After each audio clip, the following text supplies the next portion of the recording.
Step into the heart of London, where history meets modern elegance in the city's most exquisite homes.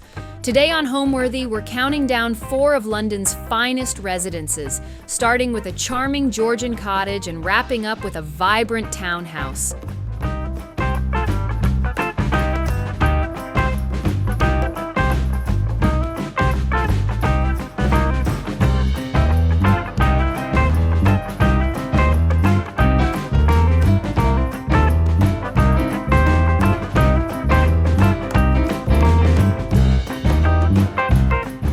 You're watching Homeworthy, where we believe every home has a story. To shop items inspired by this and other Homeworthy episodes, be sure to check out the product links below for amazing furniture, accessories, and more.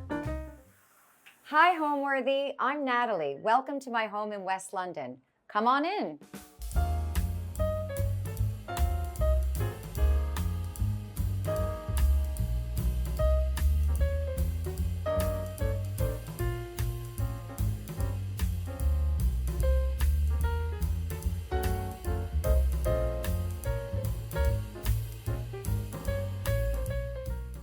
You're watching Homeworthy, where we believe every home has a story. Before today's episode, click the join button below to support all of the storytelling we do on this channel.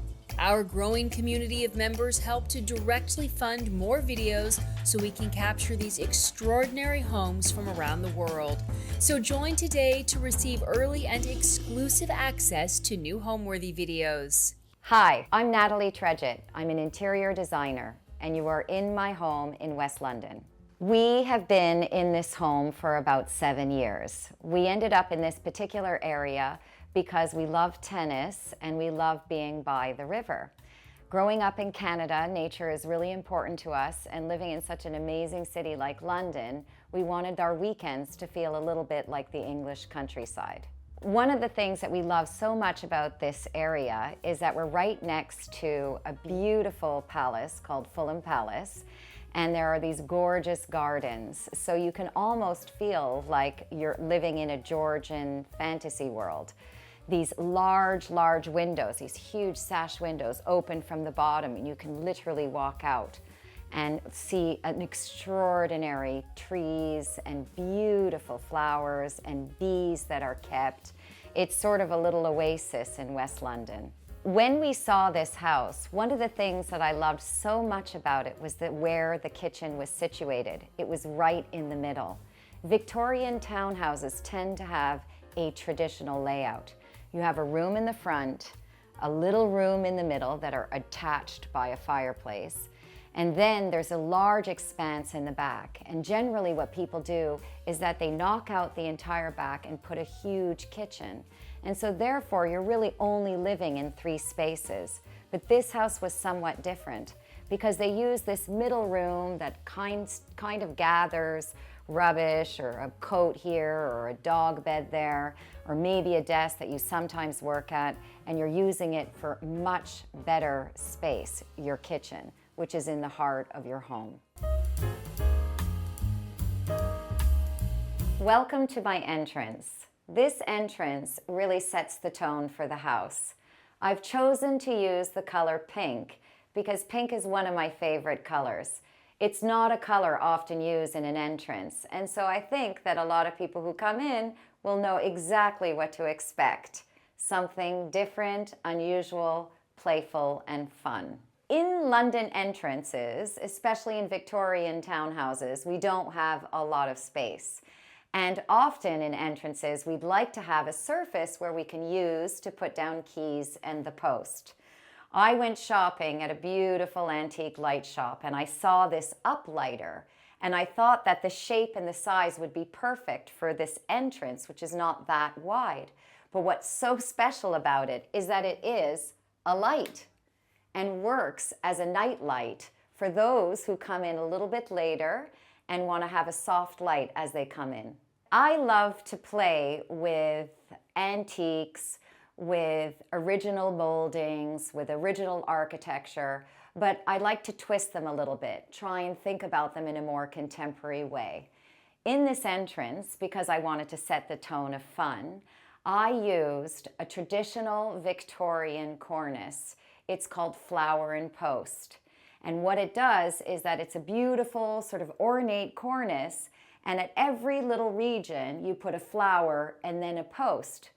And I learned from my wonderful Nicholas Haslam, who I used to work for, this fun little trick where you take a tennis ball, you cut it in half, you fill it with plaster, and you position it in the same place that you would put a flower and a post. And what it does is that it brings a contemporary twist and a playfulness in the entrance, but keeps its Victoriana. And then with the chandelier, I wanted to bring a lot more of those particular shapes, which is why I went with a vintage 1960s light fixture. I like mixing old and new because the tension between the two brings a lot of interest. It's fun, it's playful, and I love circular shapes. Traditionally in Victorian townhouses, they tend to have a long corridor. And what I did is I added these tiny little walls, which I refer to as nib walls, because I wanted to decorate this area very differently than this area. And with this particular nib wall, because it creates a little return, it allows you to create this space and paint it one color, because on the opposite side, you have a different color. So it shortens a very long space, and then it allows you to play with color and decoration and create a zone to know that this is the entrance and this is the corridor leading to the house. Here on the right, I wanted also to use a really beautiful rug up the stairs. This gets a lot of traffic in most houses, this particular stretch. So doing something busy is practical. And what I did is that I sourced a beautiful Swedish vintage rug in France, and I cut it in half and laid it on my stairs. I love the pattern, I love the color. The busyness is just enough to hide all those dirty paws, dirty feet, and constant traffic. And it also brings a visual interest to the space as you walk in, because it tends to be quite structural, almost like a sculpture, that I didn't want to ignore. So now we're gonna go to the left and into our family room. Now we're in our family room. This is the first room off the entrance. It tends to be almost a waiting room during the day. We come in, we dump our things, our shopping comes here, the coats slung over the furniture. But at night, this is where this room comes alive. It is at the front of the house, which is north facing. I decided to paint it this beautiful dark teal hue because I wanted to feel cozy at night. The fireplace comes on, and we tend to enjoy spending the evening in here. But during the day, it acts as a busy zone for waiting, grabbing, and going. Above the fireplace is a beautiful piece of work from one of my favorite artists and dear friends, Selena Beaudry. These are paper piles. She creates these beautiful compositions where she paints several pieces of paper, and then she lays the colors by building these paper piles, and she's elevated it by putting it in a Perspex box. I love the fact that this particular piece complements my walls. Often with art, it's tempting to paint your walls white because you want your artwork to stand out. But sometimes it's great to consider a darker color because it makes the art more elevated. So we use the fireplace at night, and we love it in the winter because it adds a lot of warmth to the particular space.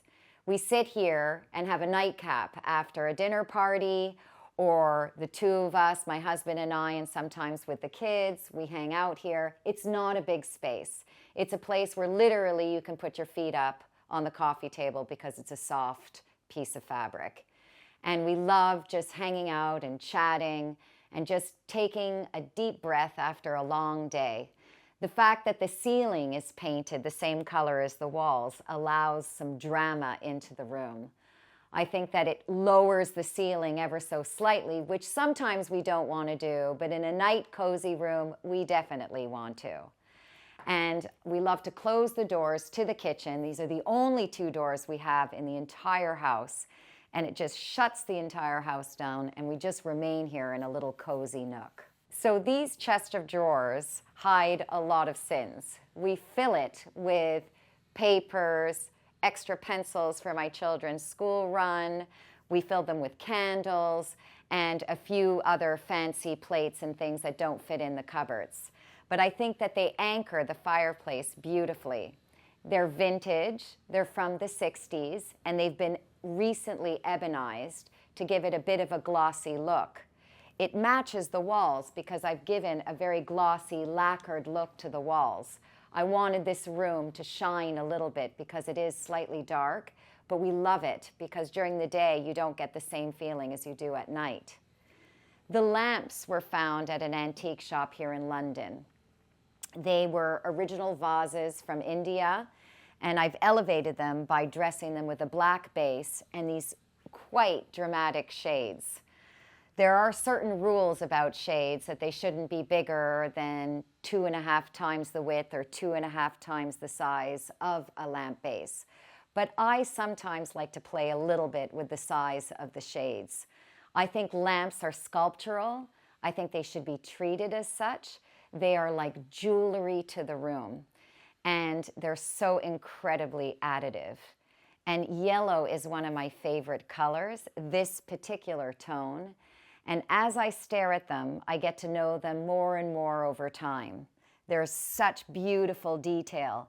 And this space here could be this little space for the base, to me, is very, very modern. And I'd like to find a way to use those shapes and replicate that in other ways. When my husband and I were first married, it was traditional for couples to develop a registry and get all sorts of plates and glasses and silverware, which we did, and I love them very much. But one of the things I really wanted were these beautiful green chargers from Richard Janori.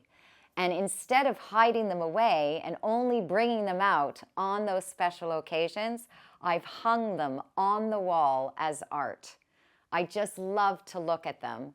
And I think that this circular shape is very modern and unexpected. So these chairs are 1980 Milo Bond chairs. They're from the US, but I bought them here in London from a dealer. I love the way that they swivel. It's incredibly practical to have tidy little chairs, and because of their shape, their rounded back, they're incredibly comfortable. I wanted to upholster them in a pattern because I think that the room is quite sobering in terms of its texture, and pattern allows you to bring in that extra texture. And this one in particular has a touch of yellow in that highlights the piece of work above the fireplace and the lamps. So I wanted to bring in something quite subtle, but just highlight it ever so slightly with the accent color yellow. If you look at the rug is originally from Pakistan. It uses this beautiful wool. It has a very Moroccan feel for it. But what drew me to this particular carpet, this rug, was the beautiful tones and the shades. I think some of this is completely unexpected. Color patterns that I wouldn't naturally pick, but this is exactly what I wanted. Because with all this shiny smoothness that exists everywhere, you need to create some contrast. And so I did so with this textural rug, but the textural rug in tone is similar. And so it feels very, very quiet in its approach, even though it's quite bold. This piece of furniture I had made when my husband and I were first married. Every time I see it, I think I'm going to get rid of it because maybe I want to change, maybe I want a harder surface, but it seems to stand the test of time. It's so practical. I love the way these little elements kick out. It doesn't take up space, but equally what I've done in this room is that I've used this beautiful Japanese 1980s table. It has a leaf that comes down and could be raised on occasion. Sometimes you need just a little bit more table. and the legs kick out. And sometimes what I do when I'm working from home is that I perch at the corner of this stool, and I find myself working here on a laptop from time to time on the weekends. I just love the way that this space is versatile. I like furniture that's usable in a variety of different ways. I always like to think about how can this be formal, how can this be informal, how can we add sleekness to rough texture, the idea of old and new. Sometimes contrast allows to bring interest to individual items.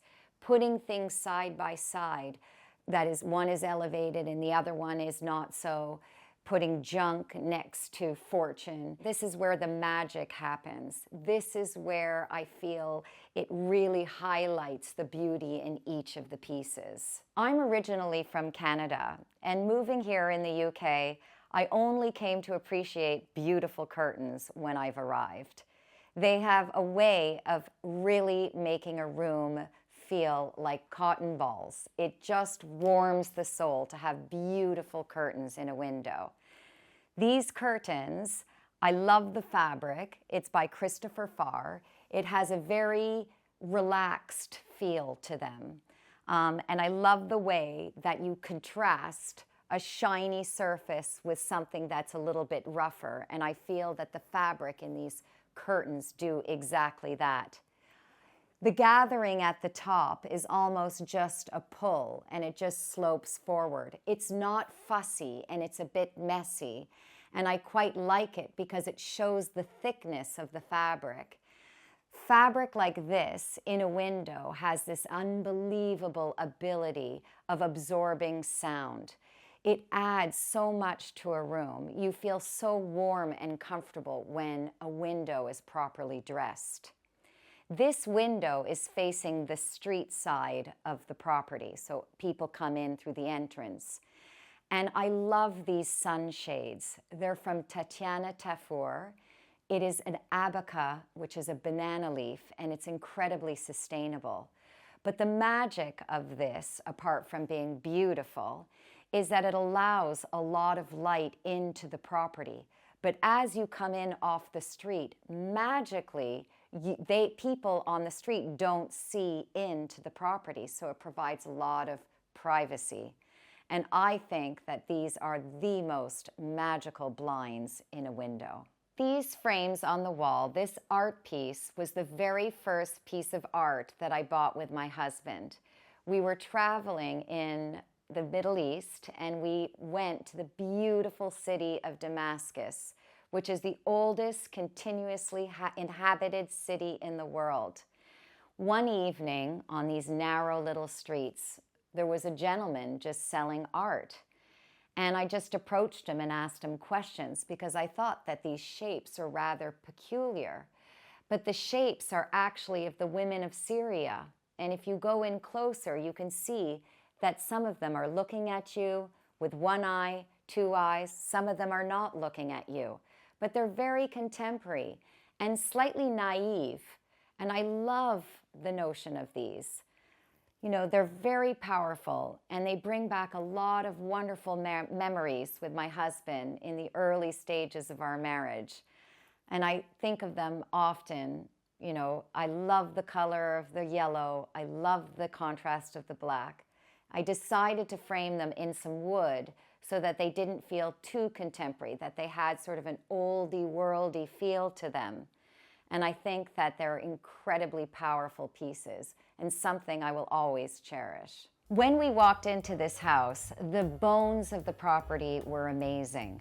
However, it had had a lot of time to collect dust. We had to redo all the plumbing and the lighting.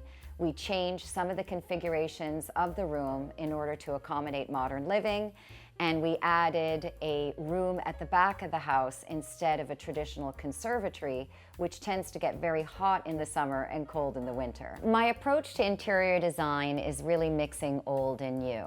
I don't really look at something and say this is Victorian and therefore it must sort of appear to be Victorian, and nor do I ignore the bones of the property. I think context is really important. I think that there is a lot to celebrate about the past, but just finding a way to twist it so that you can modernize it both for your day-to-day life, but also having fun with redeveloping an old aesthetic and making it new. Now we are going to go to the kitchen, which is the heart of the home. I love this kitchen, and the reason why I love this kitchen is because it's not a kitchen. It is effectively a corridor into the back of the house. I think it's a very clever use of space. In these Victorian townhouses, the reception area, which is the front of the house, is usually divided into two spaces. A space where you sit because there's a natural ability to create a seating area, there's a fireplace, and then there's this second room. Some people have decorated it as a desk area with some bookcases for television. Others use it as a dining space. But for some reason, the second half of the front reception room, in my opinion, is not as well used for square footage, which is why I love the fact that the kitchen is here. When you think of kitchens, we often think of very, very large spaces with an island. But if a restaurant can serve 250 tables a night in a galley space, why can't we in our own homes? In London, in these beautiful Victorian houses, we are gifted with very high ceilings. When you think of kitchen design, the height at which we stop our kitchen units tend to be much lower than the ceilings. But what I love so much about this is that you can use the top part of the kitchen cabinets for plates and glasses that you only use on the occasion. When I designed this kitchen, I specifically designed it as a corridor. It just happens to be a kitchen, which is why I've put a runner in the center. I've added a beautiful light fixture, as you would do in a corridor, and I've dressed the area with some more cornicing, like the entrance. When I chose the design for the kitchen, I've specifically chosen a very simple, modern, nondescript door. The reason for that is I wanted it to feel like a hallway. I didn't really want to draw any attention to any detail. The stone is also something very, very simple because I just wanted it to blend.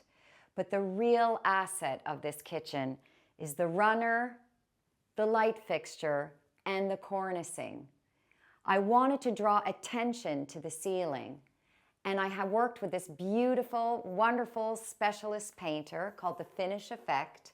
They created this beautiful textured finish, and the color is a rhubarb which matches and highlights the rug underneath. We cook a lot in this kitchen. I know there's not a lot of counter space, but we use every square inch of it.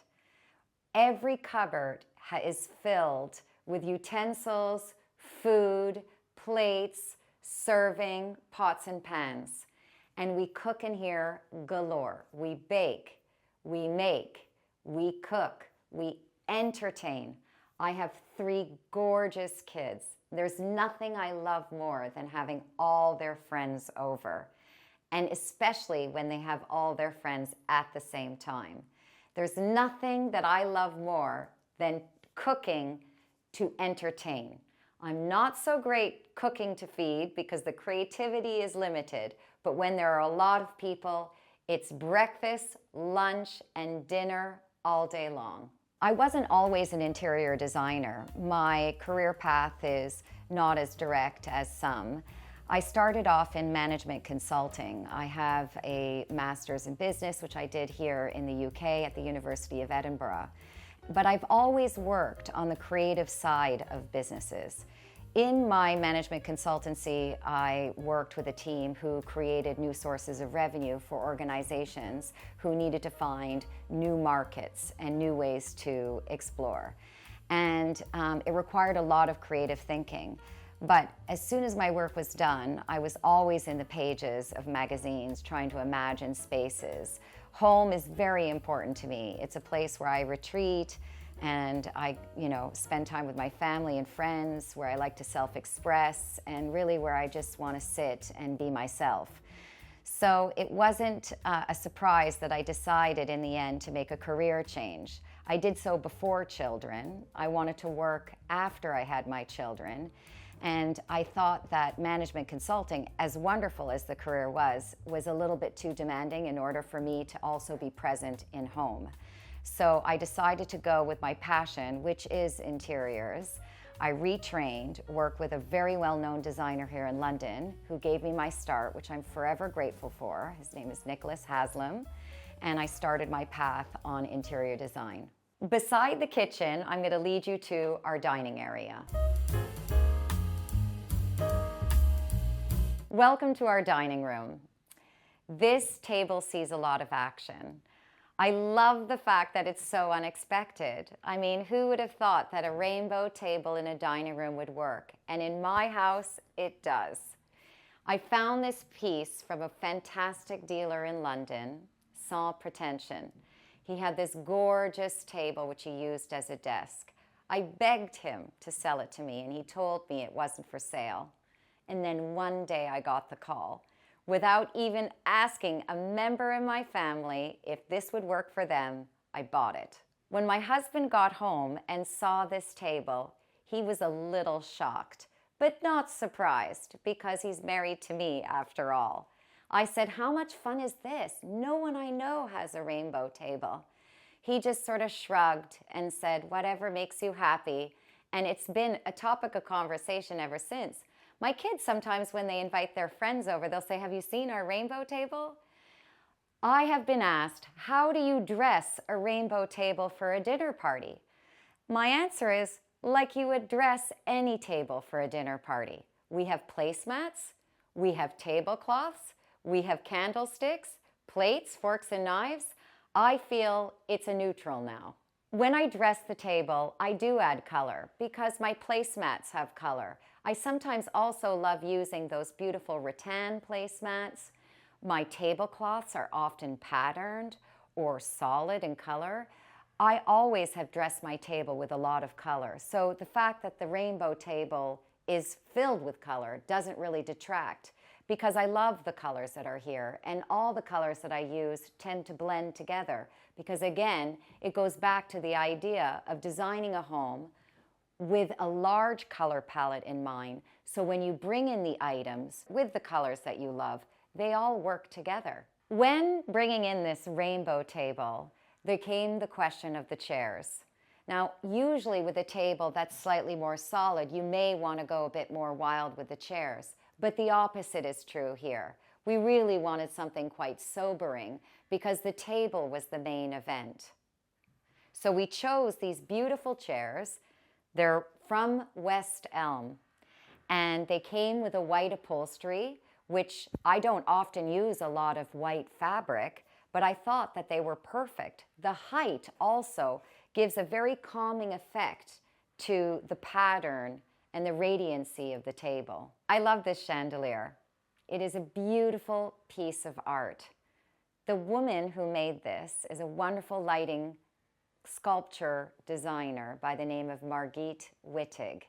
She made this beautiful piece for me for the size of table that I have, and the pearls for each of these areas were specifically colored and designed to highlight the table and to work with the artwork in this space. There's not a lot of space here. It's specifically and only for dining, so we were able to use as much structural space in the skylight and the different colors to bring it all together. This piece of work was painted by a friend and artist, Laurie O'Brien. Every year I get together with my school girlfriends. There are about 12 of us, and we go on a weekend adventure. One year we found ourselves in Los Angeles, and we were invited to this very bougie place in Beverly Hills. There were a lot of photos taken. I then, when I got home, learned that my friend Laurie was doing these painting series that she found on Instagram, the study of people spending time together. She had chosen one of the photographs of our girls' weekend in Los Angeles. And she happened to pick this picture. It's myself and two of my best friends. So it's really serendipitous because she didn't know it was me because I was slightly unrecognizable in the photo. I ask you, which one do you think I am? I'm the one in the yellow skirt. So many people, including my mother, thought I was the one in the red trousers, but I'm not. This is my best friend Charla and my other best friend Kath. This is a beautiful work that I love very much. Her name is Barbara Campbell. She does these beautiful decoupage, layered, sewn, painted and fabric pieces. They're very architectural, structural, and a beautiful study on color. This brings me so much joy. The various different shades of some of my favorite colors. When I eat dinner, I'm on the opposite side and I look at this quite often.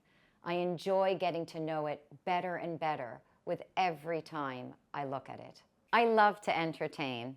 I love to cook for friends. I'm not really great on the day-to-day, but to entertain, I love it. I like having a lot of people over. I like participating in parties. The things that I make tend to be quite easy. I serve family style, right in the center of the table. Everybody can help themselves. It's quite relaxed. We often start at the beginning of the evening, sitting down, cocktails, hors d'oeuvres, snacks, and then straight to the table. I don't make a fuss. I ask everyone to be casual. I just love the idea of just spending time together and getting to know people. It's really the greatest joy and one of the most wonderful things to get to know friends, take the time, and have conversations that you don't often get to do any longer. Who talks on the phone? Everybody's forever texting. So this is really a place where we get to know our friends. So I'm going to lead you to this zone, which I call the non-committal sofa. I love the fact that this house has tiny little sections. This little corner sofa here was designed because when my children were younger and they had their friends over, there were always these mums that would come over. And I don't know about you, but my children, the minute they heard a mum was over, they would run with their friends straight upstairs and try and extend the play date as long as possible. But mums would always just stand there hoping to get their children out and never wanted to commit to sitting down for a cup of tea. But to make them comfortable, we created this little tete-a-tete corner where you could perch in a non-committal way and just have a quick catch-up while the children figure out that the play date is over. I have this uber sexy, creative corner of leopard print right next to rainbow. Why did I know that it works? Is because in my opinion, animal print is a neutral. This happens to be one of my favorite vintage rugs in the property. It is a beautiful piece from the middle of Arabia. It's Anatolian and I love it because it's so soft and it's absolutely luxurious in its tone, its texture, its pattern, and its color. It brings vibrancy to a darker area of the property, and it's one of my favorite yellow tones there is. So I recently bought this chest of drawers. It was a very plain wood, oldie-worldy chest of drawers, but I loved the shape. This area of the house was a platform where we often watched the children do plays, dances, acts. And to remind me of those fun days when the children were young, dressing up in costumes, putting on a show, I wanted to create in an art form. The serpentine shape of this chest of drawers is like a stage. And I had it painted by these beautiful artists to reminisce of the days when this area was once a stage for our family. This illustration was inspired by a Japanese illustrator who loved to use traditional storytelling for her art form. And I loved it so much, and I wanted it to be playful and childlike, that I incorporated some characters from our favorite tales when we were younger. And if you look closely, there is a little Red Riding Hood and the wolf in the audience. I love ceramics. I mean, this whole property could be filled with ceramics if I had my way. This is a beautiful fruit bowl that I bought during my visit in Los Angeles a number of years ago from this fantastic person. It's called Neeland Interiors.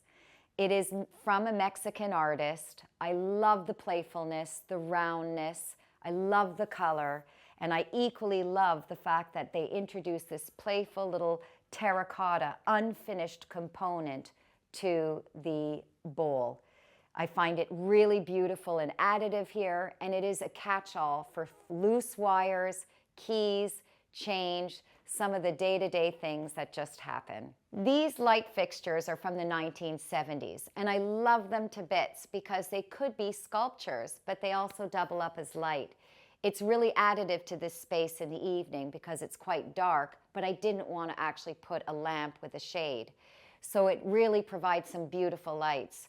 What I love so much about these fixtures is the fact that they are wisteria.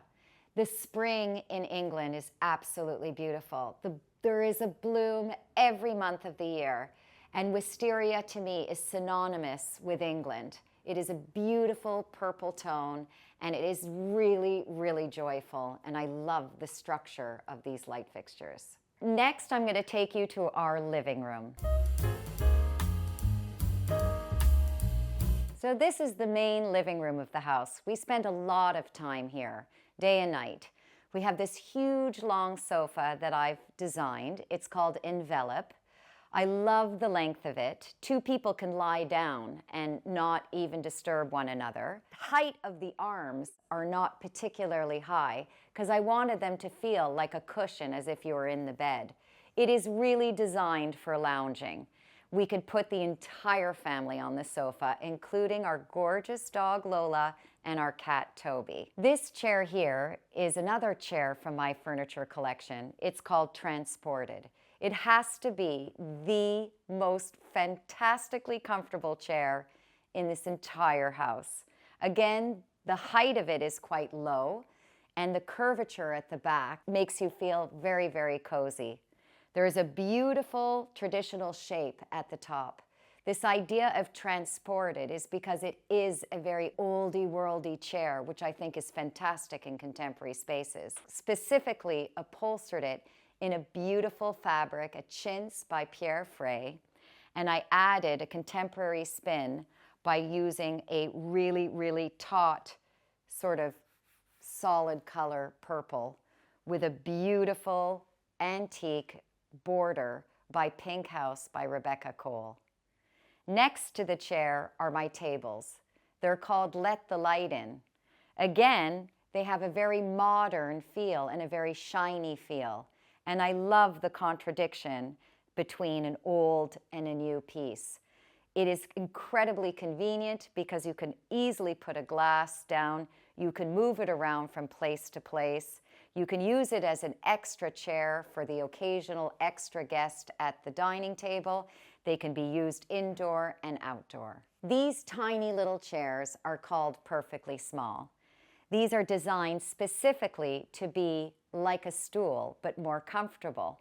They again have this round curvature back.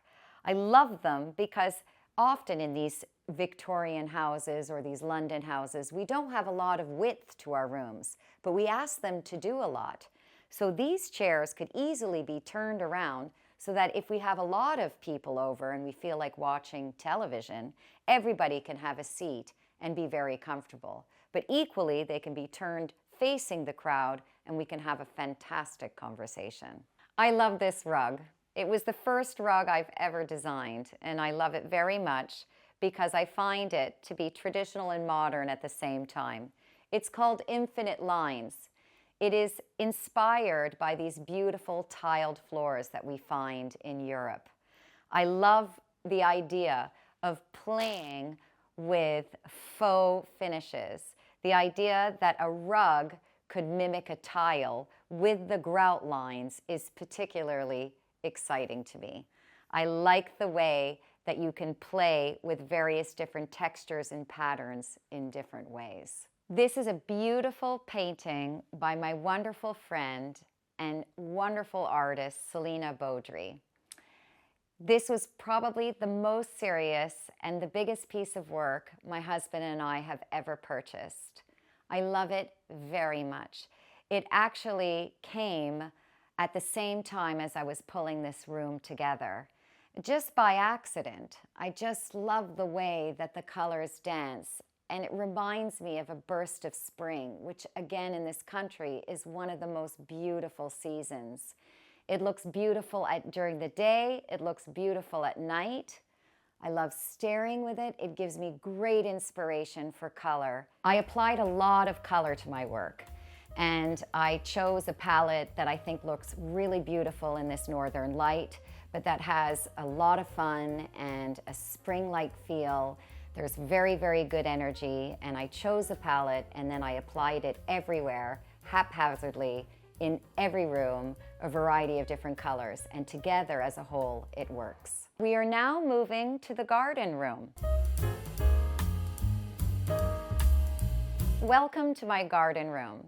This room is often used during the day. In fact, we spend most of the weekend mornings here just lounging around and reading the papers. We're quite old-fashioned that way. There's nothing like pulling out the newspaper and reading it end to end. You learn so much. This room is a labor of love. It is a very artful room. The idea of being crafty and artistic is important to me. But I also love the idea of naive shapes and a little bit of a DIY angle to it because I think it brings a lot of charm. Some people go for walks, arrange flowers, or read to relax. Well, I really love to cut paper. I love decoupage. It is a wonderful art form and it's something I enjoy doing very much. These shapes are really an extension of that. During COVID, in lockdown, I was doing quite a bit of decoupage and papier-mâché and a few other things to keep myself creative and busy and enjoy the time with my children. I actually cut all of these shapes myself. I was playing around and I just found paper and I started to create bigger, larger scale shapes. And with masking tape, I went around and just stuck things on the wall just for fun. It just dawned on me that actually anything that is sculptural and large and naive and has scale would make unbelievable wallpaper. But I didn't find any in the market, so I just created it myself. So this mirror was created for a pop-up that I did a number of years ago. It was actually used on the ceiling. It's really just 2x4 that's been painted. The idea of the shapes is really to mimic what you would find in traditional molding. But I took a Bloomsbury approach to it and I made it slightly looser, more naive, more playful. And I love it so much because this is really not valuable at all. Through the artwork, it has become more valuable. I love it very much. It reminds me of that very creative time during that pop-up. And it's so wonderful to see it in this room. It works so beautifully with the wallpaper, the scale, and its composition. Below this beautiful 1970s vintage console table is the ottoman that works with the adjacent chair. I love this large-scale tapestry fabric. This is really a nod to the idea of this being a garden room. Tapestry, greenery is just incredibly soothing. It is beautiful and wonderful, and green is my favorite color. This is the other side of the garden room. This is where all the reading happens in the morning on the weekends. My family lounges here. We read the newspaper, magazines, we have a coffee, we catch up on the week, and we sometimes plan for the weekend because there's a lot of logistics with many children and our own activities and friends. We plan in advance and we love it. We just enjoy spending here. It's a very, very cozy room. It's a very, very soft, cushiony sofa, and the light is extraordinary. These Inuit pieces were given to me when we were just married. I love Inuit art. Being Canadian, Inuit art is incredibly important and a wonderful art piece for the heritage of Canada. What I love so much about Inuit art is that it's very naive in its approach. The colors are absolutely extraordinary. There's a northern light to them. They're very, very soft in nature. But because of the content and the shapes, I find them very contemporary, even though they've been doing this for a long time. I love these Inuit pieces. They remind me of my home in Canada. This coffee table is very special to me. I commissioned a wonderful maker and artist by the name of James Shaw. He uses recycled plastics to create his furniture pieces. It's a process he's developed, and he squeezes it out as if it's like a big ice cream scoop. All the shapes fold on top of each other. And for a surface, what he did is that he flattened it out, and the texture is extraordinary and beautiful. But it's also incredibly hard wearing. It's great for coffee cups, warm tea. The sunlight doesn't disturb it. I think it's perfect, and it doesn't take up too much room. We can just slide it to the right and left, however we need it. This is the second rug that I've created. I love it very much. It's called Reimagined. It's because it was reimagined from an existing vintage piece. It is a 1930s Swedish pattern. It's so, so beautiful. It feels very at home here. Again, the shapes are naive, but the patterns feel very contemporary to me. The colors used are soft, that mimic the Inuit art. I love the way that it captures this space and holds it together. I love the needlepoint. It is perfect for a garden room. It just feels English, but foreign at the same time. So these caned chairs are gorgeous. They're called Malawi caned chairs. I love them because rattan and caning, I feel, are absolutely beautiful in a garden room, in a living room, in any room. It brings a touch of loose, casual glamour to any space. I had it painted in this fantastic teal color. It's the same color I used in the front family room. I love pulling in colors from different rooms in different spaces. It's the way in which you hold an entire house together in terms of a color palette. I added the cushioning. I love the way that it shapes the chair, and it adds that extra level of comfort. I take comfort very, very seriously. I want people to come over and stay for a while. I love these curtains. They were designed by this wonderful fabric designer by the name of Ottiline de Vries. She made these patterns and colors for me as a custom favor. What I love so much about them from her design is that they were reminiscent of the shapes I've put on the walls, so they were a sure fit. We matched the colors, she created the scale for the space, and now we're using them as curtains. I think they're wonderful, playful, traditional, modern, and appropriate for a warm but bright garden room. When I walk into a space, I immediately get a sense of what colors would work. There's a palette that develops in my mind, and I really take a very holistic approach. So I look at the color, I look at contrasting colors and harmonious colors, and I develop quite a large palette of colors. And then what I do is that I choose different colors to different rooms according to the mood you want to feel. Color is emotion, and different colors evoke different moods. So I do think about that. But I apply this large palette throughout the property, throughout any property. I don't just say one's a pink room, one's a red room, one's a blue room, and hope that they all stick together. It's a way for you to be able to confidently know that if you choose to take a monochromatic view on one room, it will work with the bottom room that you've taken a more colorful approach. It's a way for the whole house to fit together and that all the colors intermingle, and it allows you to add contrasting colors or harmonious colors in different rooms, and it will work together. And now I'd like to take you upstairs to our bedroom.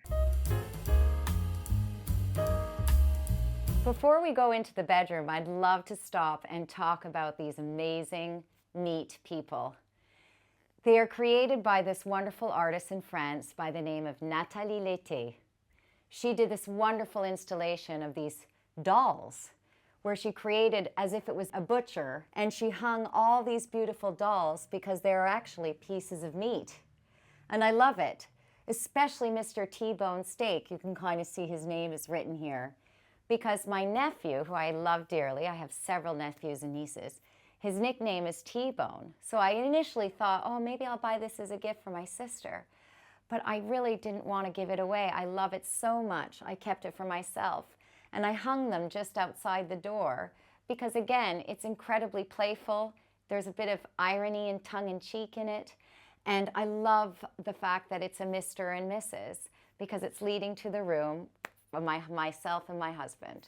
Welcome to my bedroom. I love this room. It is really the only place in the house that is truly ours. What I wanted to do in this room is envelop myself in just this artful, wonderful, calming space. I love the color blue for the idea that it does feel calming. And when I found this beautiful wallpaper, which is by Schumacher, it's by a wonderful friend and gallerist called Peg Norris. They work with artists to create beautiful artistic lead wallpapers. I couldn't resist. It looks like my room has been watercolored. It's absolutely stunning. You could see some touches of the watermarks in the scale of the paper. And when you lie down in bed and you're enveloped by this large scale, beautiful artwork, you really feel so comfortable, so relaxed, and really on your own. The bed tends to be the focal point in any bedroom. So it would be a missed opportunity, in my opinion, just to dress it all in white. I like to pull colors from the walls into the bed and play with the textures. Because the wallpaper is large in scale, it allowed me to choose tighter, more interesting, more textural fabrics for the bed. I've chosen to dress this bed this way to play on these textures. You have a bit of iCat pattern for the top cushions, a woolly, cozy central cushion, and I use this beautiful vintage scarf to cover these accent cushions to pull the tones and the details from the colors of the wallpaper. Lastly, for the bed, I have this beautiful antique cloth that I found in Morocco, and I use it to cover because the touch of detail is exquisite. The headboard was custom made. I really wanted to have something very, very playful. I love the various different corners, but ultimately it's modeled after and inspired by the beautiful garden chairs we find here in England. This is a shape that you see time to time in these beautiful historical homes in the garden, and I just love it so much. It has a contemporary bent to a traditional idea. These beautiful lamps were a gift from my mother. She asked me what I wanted for a housewarming gift, and it really was the easiest decision. These lamps are beautiful and are made by my former boss, my former employer, Nicky Haslam. He found these magnificent Picasso-esque vases, which he created a mold for, and from which these lamps were crafted. The rug here is vintage. I bought it here in London from a wonderful dealer called Emily's House, and it is Moroccan. I love this soft, peachy tone. It is pinky in nature, but adds, again, this idea of serenity and comfort. And it's rather appropriate in a bedroom to look at these textural, woolly patterns because, you know, the idea is to walk around bare feet, super casual, and really feel like you're treating yourself. This artwork is by an amazing artist by the name of Daniel Hernandez. I love it so much. They're portraits of my children. I always knew I'd love to have portraits of my children, but wondered what it would be. Some of the traditional portraits, albeit beautiful, it was not something that I really wanted. I wanted something more artistic. And when I learned about this artist, he does stitched portraitures. He came over one day, took a photo of my children, and then stitched them to these fabrics. The detailing is extraordinary. He even created these beautiful shapes, the smocking of my daughter's dress, the stitching of my son's checkered shirt. He even incorporated the stitching detail of the fabric used on the chairs that they were sitting. They are a treasure to me. I love lying in bed and looking at these pieces of work. After all, they are my greatest joy and my greatest pride ever, to have these 3 beautiful children that give me so much happiness and love. Now let me take you to our bathroom. In our master bathroom, I wanted to continue the theme of serenity. I used the various different tones from the wallpaper to pull out the blues that I love. There's a very soft blue paint on the wall and a deeper blue paint on the ceiling. I love painting ceilings. I love changing the colors of ceilings. They're incredibly additive and they really bring an element of surprise. I am in love with tiles. If I could, this whole room would be tiled. But what I decided to do is focus on the floor. These tiles are made by Balanium and they are painted tiles. They're very artistic. You can even see the brush strokes in them. I love this texture and pattern. It reminded me of my time in Japan. I really was inspired by the Katsura Palace. The use of the check in Japanese culture is extraordinary and really well suited in a tile form. I wanted to replicate those patterns and bring that artistic feel even in the bathroom. These blueprints was the first interior gift I ever received. It was a gift from my mother. In the early 90s, I was a Martha Stewart diehard fan. She had such beautiful ideas. She offered these blueprints of ferns in her magazine. It was sort of a buy a 6 of these and so on. And my mother thought that that would be a really great gift for me. So I received them one Christmas and she had them framed.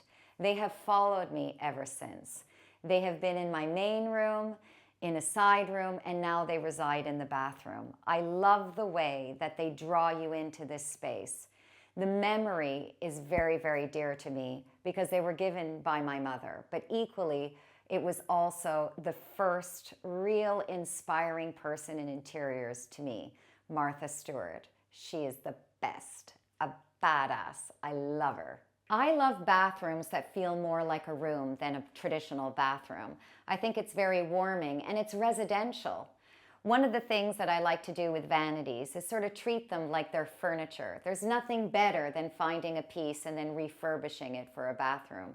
In our case, because I wanted to hide some medicine cabinets and increase the mirror space for us, I created the doors as if they were facades of antique chest of drawers that open up to this cavernous space to hide towels and extra soap, the things that we all need.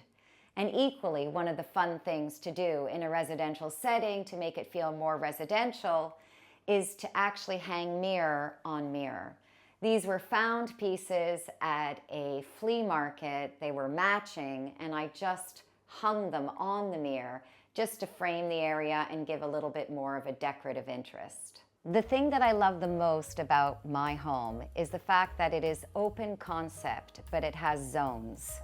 We can see one another in every single part of the house, but at the same time, there are tiny little corners where you can go about and do the activity that you need to be doing, such as reading or watching television or hanging out or cooking or eating.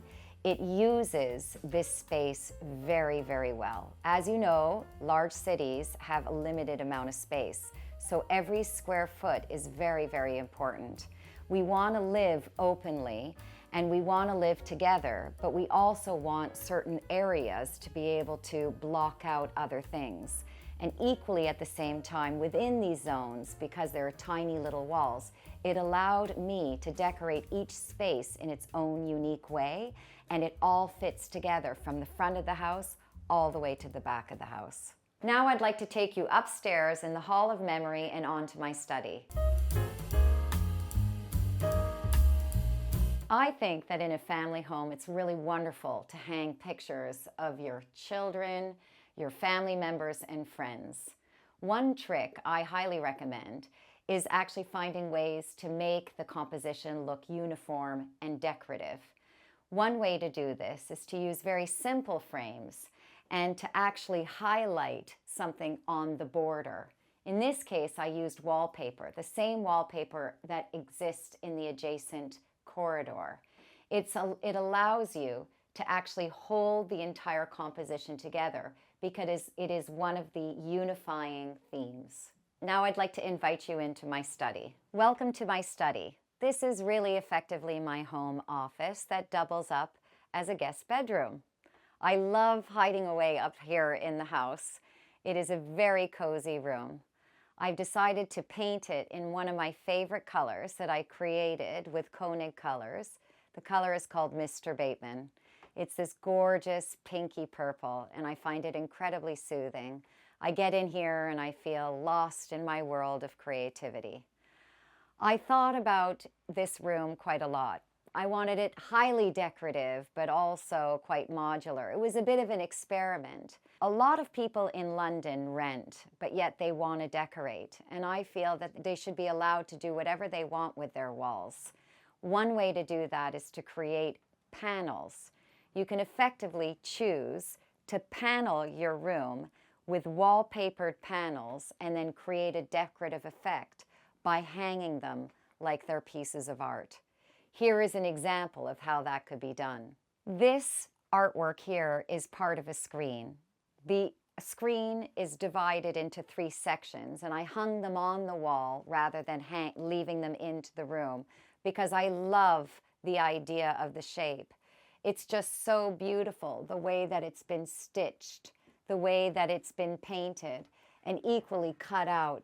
There's something very raw about this. The color is gorgeous. It has a chinoiserie pattern, and it is a piece of artwork, and it should be hung on the wall, and it should be celebrated, even though it probably was used at one time to hide or to dress or to create a division within a room. Here is an example of an artful rendition of my perfectly small chair. It was a collaboration that I did with a vintage fashion designer, Clemmy Myers, and an artist, Selena Beaudry. Together, we created a story called Mrs. and Mr. Bateman. This chair is an example of how this all came together. It's the story of the long-lost nephew who had a horrible relationship with his mother. And he tore up all of her clothes and artwork. And when he went for therapy, the therapist said, you need to figure out how to find forgiveness. And what he did is he took all these pieces that he tore up and he stitched it together and created a chair. And now he sits on his horrible mother with disdain. I often spend days or evenings in here just puttering about, looking at photos, going through some fabrics, because I keep all of my fabric samples here. But the sofa bed is absolutely fantastic because I take the desk, I turn it against my shelving for fabrics, and I pull out the bed, and it becomes an extra room for guests. We have a ton of sleepovers here. My children have a lot of friends. I do love a full house. I want it to be full, so we have to make these rooms work for us. So this is a fantastic sofa bed, which I reupholstered in a beautiful Pierre Fray fabric in this fantastic purple, because purple is a fabulous color. This little workroom for me is incredibly inspiring. I just love sitting in here. It's so cozy. I get lost in my fabrics and my ideas. It allows me to close the door and spread out. I have tidied this room for you today. However, on a work day, there are papers and pieces of fabric everywhere. Right over here, I have a beautiful little cork board that I actually pin ideas. I stare at it during the day and allow my ideas to form. I pull things off and put things on. I've add fabrics, I add photos. It allows me to really spend time with my projects and think of them. Every desk needs a desk lamp, but one of the things I love so much is to think about things outside of the box. When I found this desk lamp online from an antique dealer in north of England, I knew right away it was mine. The tulip shape is just so perfect for working. It has the actual structure you would need for task lighting, but it's playful and I love looking at it. It makes me smile. For me, the home is definitely an expression of the personalities who live there. I think it's very important for everybody to just see themselves in their space so that it's congruent. When you buy things, you have to buy things that you love because you're going to be living with them and they give back to you over time. As you share your time with these objects, you love them the more you look at them. You get to know them. And therefore, to express yourself in that way and to have the courage to buy the pieces that you love, it will bring back so much joy to your life. And therefore, a home to me is a reflection of the people who live there.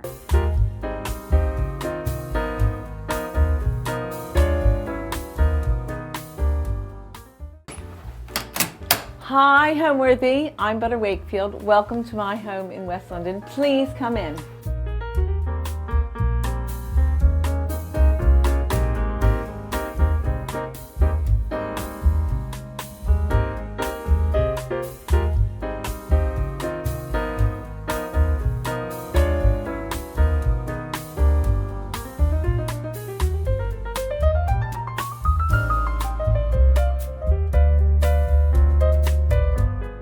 Hi, I'm Homeworthy. My name is Butter Wakefield and you're in my home in London, West London, Shepherd's Bush to be precise. I've lived here for almost 32 years. We bought the house when I was pregnant with our second son, Jack. And so I've lived here a long time. We bought it together when I was married to my English husband. He's now not my husband, but I'm still here, which is a blessing because I love it here. And all 4 children have been raised here, and it's rather a special spot for me, and the garden particularly. So this is my front hall. It's got this wonderful Cole & Son big leafy palm wallpaper, and below the dado rail it's got this sage and onion little green paint, which I'm absolutely wedded to. I think it's really fun. And then this big black and white linoleum floor. And I think the floor is the thing that started first and has remained. We've had various changes throughout the house, but the black and white has always been sort of the thread through the house. And it's kind of fun because it's a big format and it's easy to maintain, and it's hard wearing and bomb-proof, basically.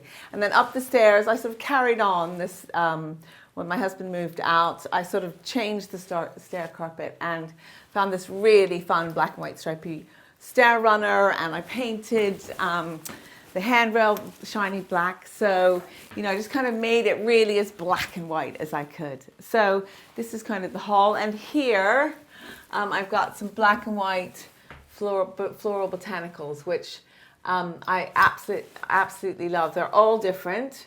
They're antique, and it's really fun to view them as you go up and down the steps. So I rather love them. In this little space right here as you come in the hall, there are several clever things, I think.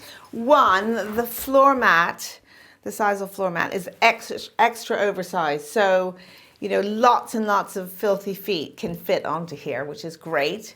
And then a radiator cover, I think, is always so useful. And I've got antique bowls and to put my, you know, lots of stuff in. Tape measure, always tape measure. And then here I've got this lovely big antique mirror which kind of bounces the light around, and a double set, you know, 2 hanging lanterns, which I think is fun because typically you would have just had the one, wouldn't you? But a friend of mine, a designer friend of mine, Bertie Fortescue, said, no, let's have 2 here. It'll just elevate everything. I do notice there's a missing light bulb, which is really annoying.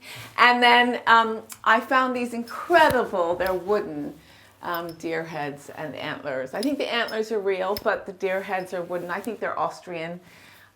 Really don't know, probably 18th century maybe. And then I've got these wonderful yellow gilded plates by an artist called Freya. And when I light the candle in the evening, when I've got people for supper, it does reflect the light so beautifully. It's really, really fun. And she's so clever. And these are sort of running deers too, so the sort of deer theme kind of, you know, continues. And then across here, on the other side of the wall, which is nice, you can see in the reflection, are some rather colourful modern art. And this one, this big, expansive yellow, I was very reluctant to kind of get on board with the colour yellow. I really love this sort of bold, dark, sort of umbery yellow with a sort of flash of orange running through it. And then this is picked up by another artist called Sheeran. And they're both alive, and I love collecting artwork that from artists who are, you know, alive and well. So this is fun. So it kind of breaks up the green, adds color as you come in, and yeah, creates a sort of sense of fun, which I think is rather important.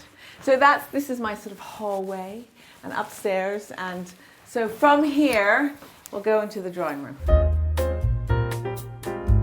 So here we are in my drawing room, which is a lovely, big, gracious double drawing room. The house was built in the 1870s, and it's sort of late Victorian, early Edwardian. And what's really nice about the house, this house particularly, is it has an east-west aspect. So my front garden at the front of the house is east-facing, and my rear garden at the back of the house is west-facing. So morning light and evening light. So I feel like I'm really blessed with the best aspect, particularly as I'm a garden designer, and aspect is really everything when you're designing a garden, and it's the first place you start. So maybe I should talk a little bit about myself. I'm an American, and I've lived here for something like 37 years or something. So most of my adult life I've lived in this country and not in America. But I grew up in a very small farm in Maryland, outside of Baltimore.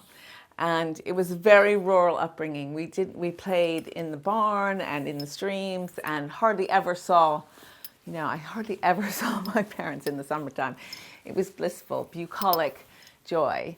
And we had ponies, and so we did sort of pony camp and a little bit of fox hunting, and so it was a marvelous upbringing. And then from there I went to university and ended up in New York, where I worked at Christie's. And when I was in New York working for Christie's, which I absolutely adored, it kind of saved me, Christie's, because it was, as a sort of farm girl, it was so full of eccentric, wonderful people. And of course, selling the most interesting, the best of the best, and it was not just pictures, but it was paintings and silver and rugs and jewels and furniture. So I got such an incredible exposure to very beautiful things, which has stayed with me forever, ever since. And then when I was living in New York, I met my English husband, and that is why I'm here still today. So that's a little bit of background.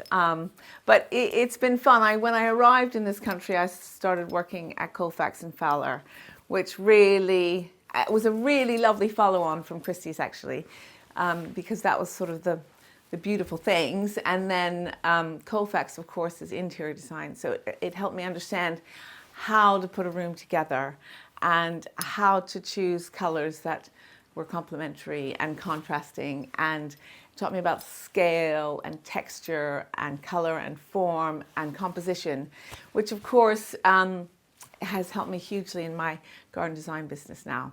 But there's more about the room itself. So the black and white theme continues. I've got, this is a dyed cow rug. It's not a real zebra. But the black and white ticking is Ian Mankin.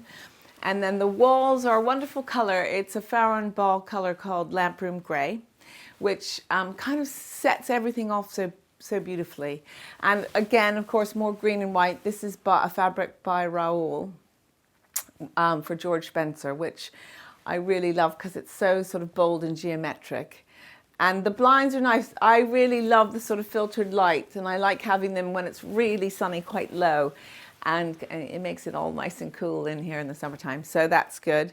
And then there's a lot of color. I love color. I've got these bold patterns here, for instance, and on the orange chair are all manual canvas, and those two chairs there are manual canvas. And what I love best about this room is having all this kind of bold and bright colors. I know it doesn't suit everyone, but for me, it's as I said earlier, I really love color, and this gallery wall is an example of, you know, how I just kind of, all the colors I feel like are happy together and go. This is a very beautiful picture by a man called Erdely Knowles, who was sort of in the Bloomsbury set, and my ex-husband gave this to me when our first child, Zoe, was born. So it's a very special picture, and then I've just kind of added to it over the years. Every time I kind of finish a big project and I feel it's gone well, instead of saving my money, I might spend it on a bit of art, which I feel is lovely because it gives me pleasure every day, and I can see it all the time. And it kind of reminds me that the hard work is worth, you know, it's worth all the blood and the sweat. Sometimes the tears. So this is the sort of first half of the drawing room, and it's got a gas fire, which is great. So I sit here in the mornings and do my tapestry. I've got a really ugly light, but it is really good. And this is what I'm working on now, which is a lovely auricula pattern by Kay Fassett, who's fantastic. And these are both Kay Fassett vegetables, a cabbage and a cauliflower. And the thing about tapestry, I feel as a business owner quite a busy, stressful life, and having a minute to do tapestry kind of on Saturday morning really helps kind of settle me and calm my nerves and reset me for a happy, kind of relaxed weekend. And these two cushions here are also, these are both Kay Fassett too. I seem to understand his colors. I do change some of them out, though, I have to say. I make them even brighter than he does. So bit crazy. Wafer has just joined us in the drawing room, and Wafer kind of really does understand that he's not really supposed to be up there, don't you? But because it's a film day, maybe it's okay. He's a border terrier. He's about 11 or 12 years old, and it's him and I. We live together here. So he is my bud, and I'd be lost without him. So, I mean, but really naughty, he's up there, just saying. So flowers, hugely important for me to be able to pick flowers. I grow orange colored tulips in the spring, specifically to bring in here and cut. And I love the color orange, in case that was unclear. And so orange and yellow and pink are three of my favorite flower combinations. So I like to put tulips together in those sort of rich tones to bring inside. But more about the room. I mean, this end of the room is kind of slightly more summery, and this end of the room is a little bit more wintry. Here's a great picture that a friend of mine, Kirsty Withers, painted, which I absolutely love. I mean, it's full of incredible purples and yellows, and she's got wonderful use of a palette knife, and her sense of creating a very beautiful landscape seems to be something that she does beautifully well. So that's one of hers, and as is this one above the fireplace. So this end of the drawing room is slightly more, it's more wintry somehow, we feel. It's got a real fireplace, which is lovely. And something that I love about this room are the shelves. I love shelves. I think shelves are a wonderful opportunity to put stuff on. I love collecting bits of china. As you can see, this is a rather comprehensive collection of pink luster, and I love a Staffordshire dog. So I've got lots of Staffordshire Spaniels about the place. There's another one hiding behind the orange lampshade. And my choice of colour and my love of colour has slowly developed over the years.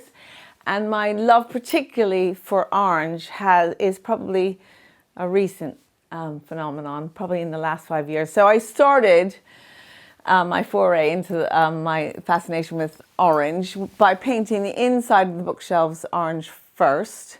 And then slowly I've just added more orange as my sort of confidence and love for it has grown.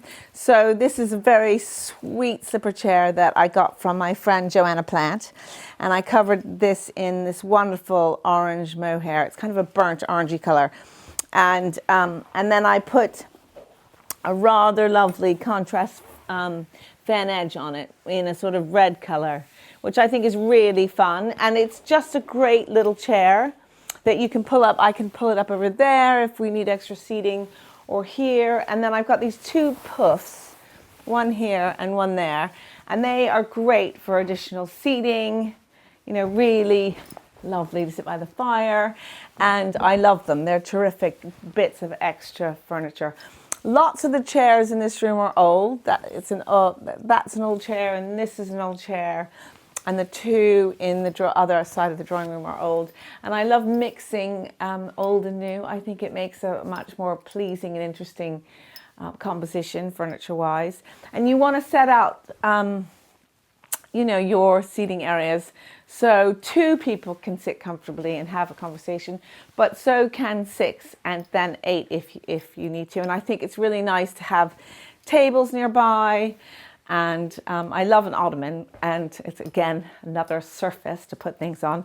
So this has got a lovely old antique tray, which is an ironwood tray. I think it's called ironwood, and a wedgwood plates. And I love having stacks of books and candles, and you know, I just like composing tabletop, you know, ottomans, for instance, and then just flowers, more flowers everywhere.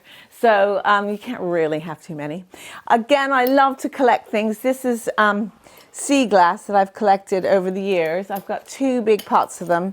We spend our summers on Cape Cod, and you know, I just love to, you know, comb the beaches and find sea glass. And there's another glass of it there, and it's always a good walk on the beach when I, you know, come home with a little handful of sea glass.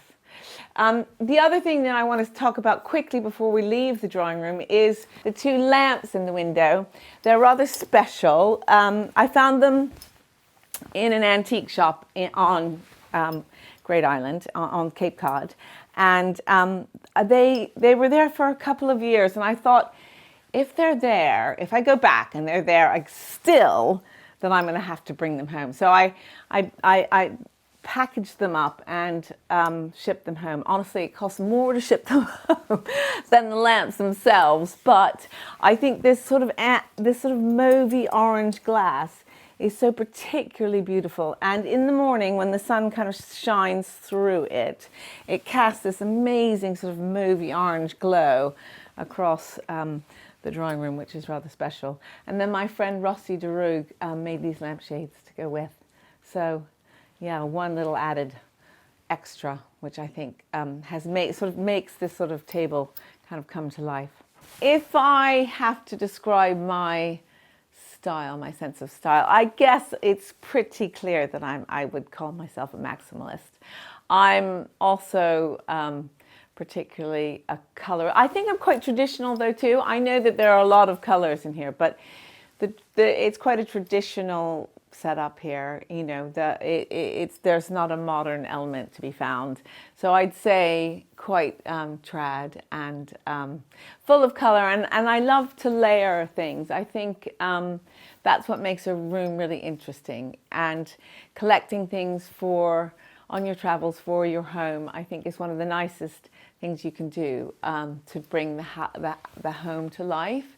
And I think it's the found things that you stumble upon in antique shops on your travels are the things that really are the most special. And so I do try to keep a beady eye out for all sorts of fun things. Like I have this little collection of Staffordshire cow creamers, which I'm absolutely mad about. And I've got, you know, a little herd of them. And I just think they're so sweet and charming. And it helps that they're also orange and cream. So they kind of amuse me. And then I love to put flowers in old jugs and pitchers and containers, because I think the container is as important as the flower arrangement. So this is a lovely old chintzware jug, and this is a really pretty old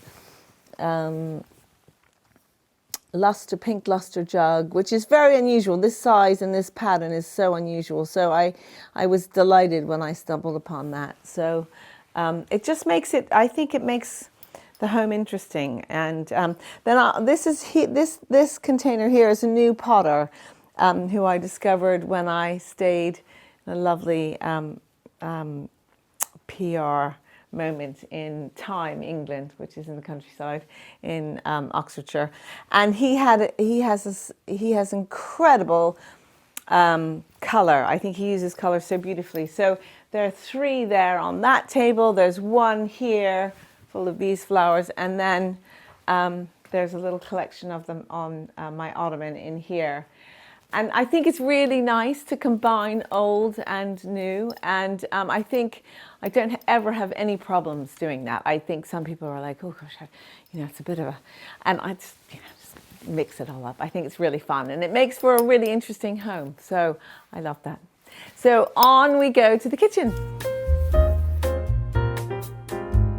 So on my way to the kitchen, there is a little downstairs loo, which I think might be something to take a little look at. So again, it's a tiny room, and I put a nice kind of Cottages style wallpaper in there, and then I just covered the walls as much as I could with pictures. So when you're in here, you've got something nice to look at.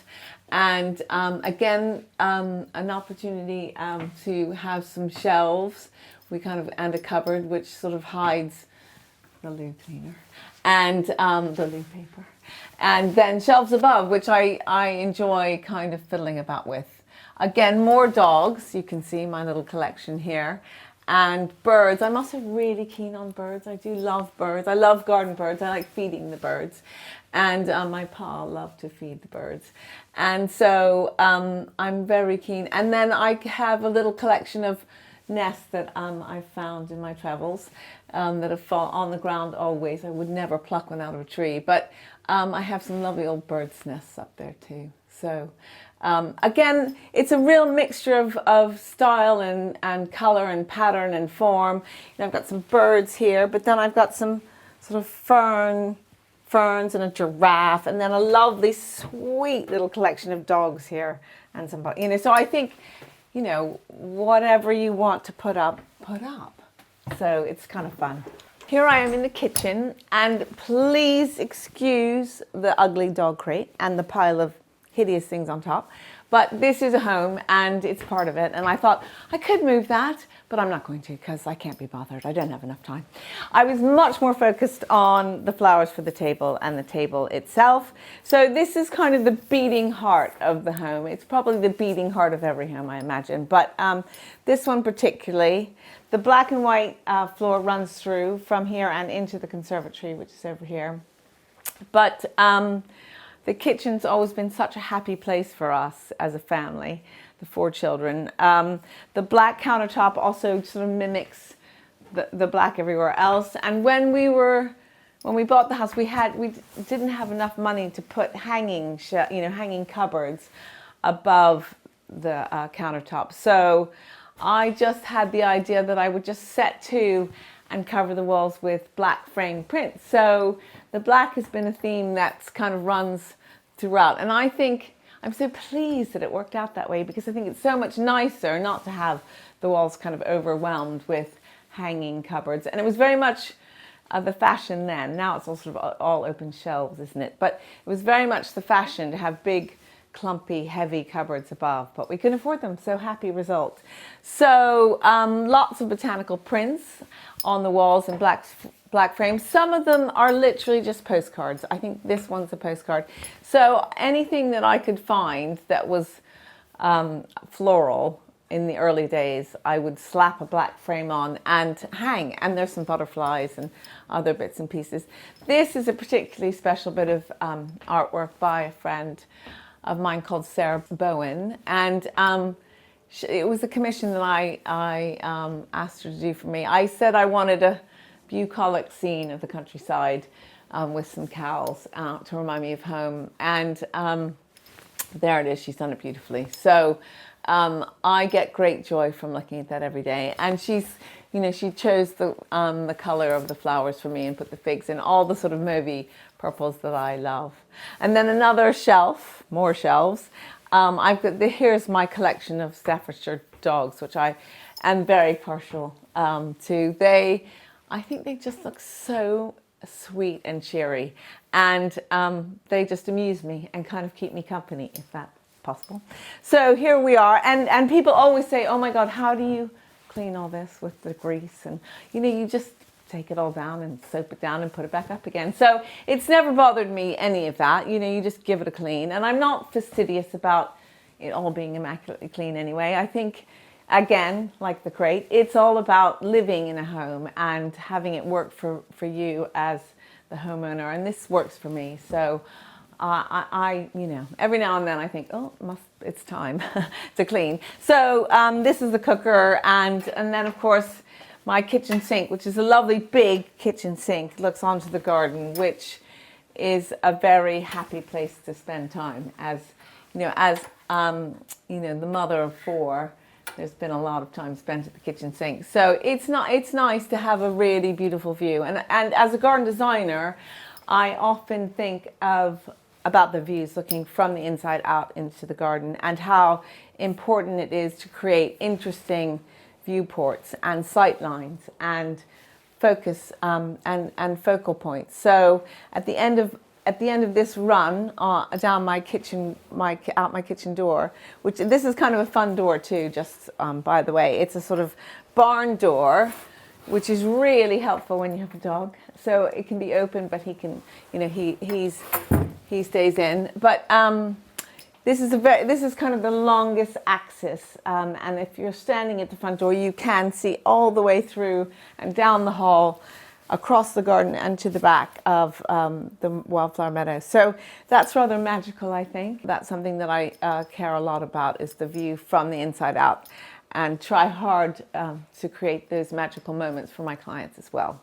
Kitchen table, just quite average, I'd say, but rather nice. It looks good laid and unlaid, and I've got this wonderful Penny Morrison stripe fabric on the benches. I had chairs here originally, but I found the backs of them got in the way and kind of created too much confusion on the sort of cleaner lines. So this is better for me. I think some people don't like sitting on benches, but I don't mind. I'd much prefer to sit on a bench and not have a great big chair back in the way. So yeah, this is kind of where a lot of happy memories have been made, which is great. And then at the end, sort of asymmetrically, we've got these two rather dark painted units. The tall units in the kitchen are this sort of lovely red, kind of mahogany red color. This is a color called Arras by Little Green company. And then I wanted to kind of create some amusement by putting pink with it, red and pink. I think it's kind of a fun combination. And weirdly, this plant is the same. So he can, she's welcome to the party. And then below the black countertop here, the inside of the wine rack is pink as well. Again, just to kind of create a little lightness and amusement and a combination. A sweet little picture up there, which I absolutely adore.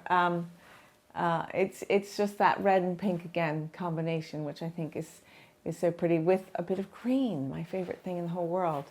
So this is the kitchen, and it's been this way for a very long time. So these are the new additions, but it's been white and green and black for a long time. So bravely, I just quite recently painted these two things. So I'm very pleased. I think it adds a sort of richness to an otherwise rather more sort of clean look. The children were not at all convinced. They're like, "Mummy, don't do that." I'm like, "No, I've got to change things sometimes." So I imagine you might wonder how on earth I got the name Butter. And it's was given to me a long time ago by my father when I was a baby. I was round like a butterball. Fortunately, the ball bit dropped, but I've been Butter ever since. And it's kind of a funny one. There was an awkward age when I was about 12, and I was like, "Please, no one call me Butter anymore." And you know, when you're so self-conscious, when you're just sort of entering your teens, and I was riding with a really lovely magical trainer, and he said to me when I said, "Would you mind calling me Elisa?"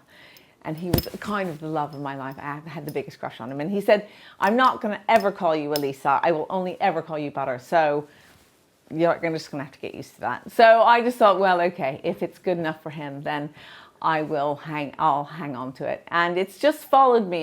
There were moments when I got to Christie's in New York and I thought, maybe now I should be Elisa. But all it took was someone to call me Butter, and they're like, "Wait, that's your name?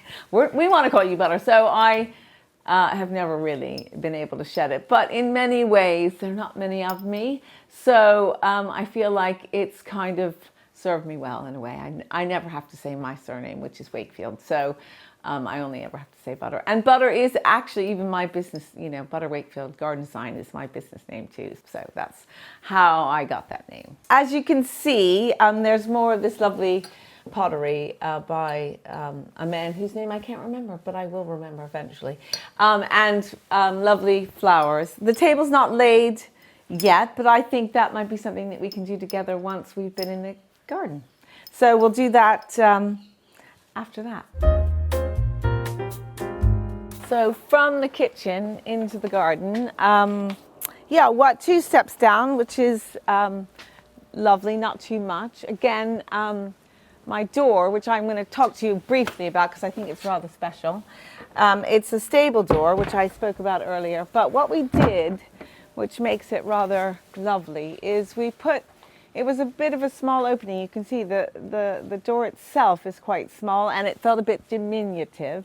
So we put a lovely big surround around it, a timber surround with lovely big generous moldings and sort of fluting. And then we put a bit of a lead flashing on the cap and painted it this lovely color. This is Farrow and Ball downpipe. So the whole exterior, the woodwork on the windows and doors and conservatory are all painted dark, which I really love. I don't really like white windows. I don't know why, but I prefer them dark, and I think this is a really nice color. So I have a small circular table here, which seats 6 comfortably. They're set for 4 right now. And here are some of my pelargoniums, which I've grown from cuttings. They love it outside, so as soon as it warms up and the fear of frost is over, they come outside. And then this is just an old urn of succulents, which I find quite amusing because they have these fabulous flowers, which I think are kind of crazy. And terracotta pots the whole way around on the terrace. I find that if you choose 1 or 2 different materials, both inside and out, but mostly outside, I think you have to be a little bit more controlled actually. So I've got terracotta, metal. This is old reclaimed York stone on the ground, which I think is very beautiful and pleasing and kind of timeless. And then the only kind of crazy colored thing are these wonderful old antique buckets, which I found. And they had all my tulips in them in the spring, and I've just sown in situ some zinnias here, so they're well underway. I did that last week, maybe, in between crazy moments. I just thought I've just got to sow my zinnias. So here they are. I hope they do well. And then I've just got this rather comfortable sort of overstuffed. It's lovely here. Two benches, two 3-seater benches and a coffee table. And tables, again, this is my love for a surface. I love to have full of pots because I think when you look out from the inside and you see a table full of interesting pots that change seasonally, you really create something special to view. And when it's raining and filthy, which it is often in this country, a table full of pretty pots is something quite special. And then the upholstery, again, I love mixing different. This is lovely Rapture and Right, which I had a little bit left over of. And then this is just a very pretty cotton and a ticking. So, and then I combine everything together to kind of create, that's a different stripe from that stripe. And then this sort of ties the two together. And then the big cushions in this rather pretty floral, green and white floral. So more green. So off we go into the garden. I'll just talk you through how it's laid out first, and then we can go have a little peek around. So I've got two big borders, quite traditional, mixed borders, we call them in this country, either side. They're about 1.6 meters wide, which is about 5 foot, I think, something like that. And they're punctuated and rather formal, quite English, punctuated by these U pyramids. I've got 4 running down this side and 3 running down this side. I lost one at the end, but I've kind of thought it's fine without it. And then I inherited this beautiful old apple tree and this incredible big Magnolia grandiflora above us, which I have a love-hate relationship with. I love it in the wintertime because it's evergreen and it really creates a magical kind of canopy. And in the summertime, I kind of hate it because it sheds its leaves all summer, literally from this moment onwards for about 3 good months. I come out here and it's littered with leaves. So that kind of drives me crazy. But the good thing about it is it keeps the conservatory really cool. And it has wonderful flowers for the night flying moths. So it's great. The flowers are great for the pollinators, which is very important. So the borders down each side of the garden are mixed with deciduous shrubs. So I've got lots of hydrangea Annabelle and hydrangea paniculata limelight and at the back. And then running down the front of the border, I've got a combination of geraniums and geum, totally tangerine, and euphorbia, and a variety of other sun-loving perennials. This is the south-facing border, so this is the sunny border. So this will, I can have all the sort of things that, like catmint and the pizza, that really love the sunshine. And this is the north-facing border, so you'll see that it's got much more sort of foliage, foxgloves and ferns, things that really appreciate a shadier aspect. So, and then again a big hydrangea limelight and some roses that kind of, the sun sort of in the summertime sets in that corner. So the roses on this very far corner closest to the house get enough sun to perform beautifully. And then down the middle of the garden, I've got my wildflower meadow, which I am absolutely devoted to because it's so rich with nectar for the pollinators, and I know I'm doing my very best for them by having this and having long grass where the insects can grow and hibernate and overwinter and get what they need in the springtime. Really makes me feel great. So, and it changes every year. So here we've got the red campion, and I threaded also through some allium along here, which is this sort of purpley onion sort of round shaped bulb. So the bees and the pollinators love this. So this is sorrel, and we've got the white daisy, which I can't remember its name right now, which is very odd because I know it so well, and fennel, and lots of grasses and buttercups. This is our native buttercup, which is something that I really hope I really am trying to cultivate the yellow flower that to run the whole way through, because I think it's so pretty, and might be a weed for some, but for others it's just I don't know, it's so countrified for me, the buttercup. And then I'm also in here, I've got Verbena bonariensis. I've got that threaded through the whole of the meadow, and this will sort of dance above.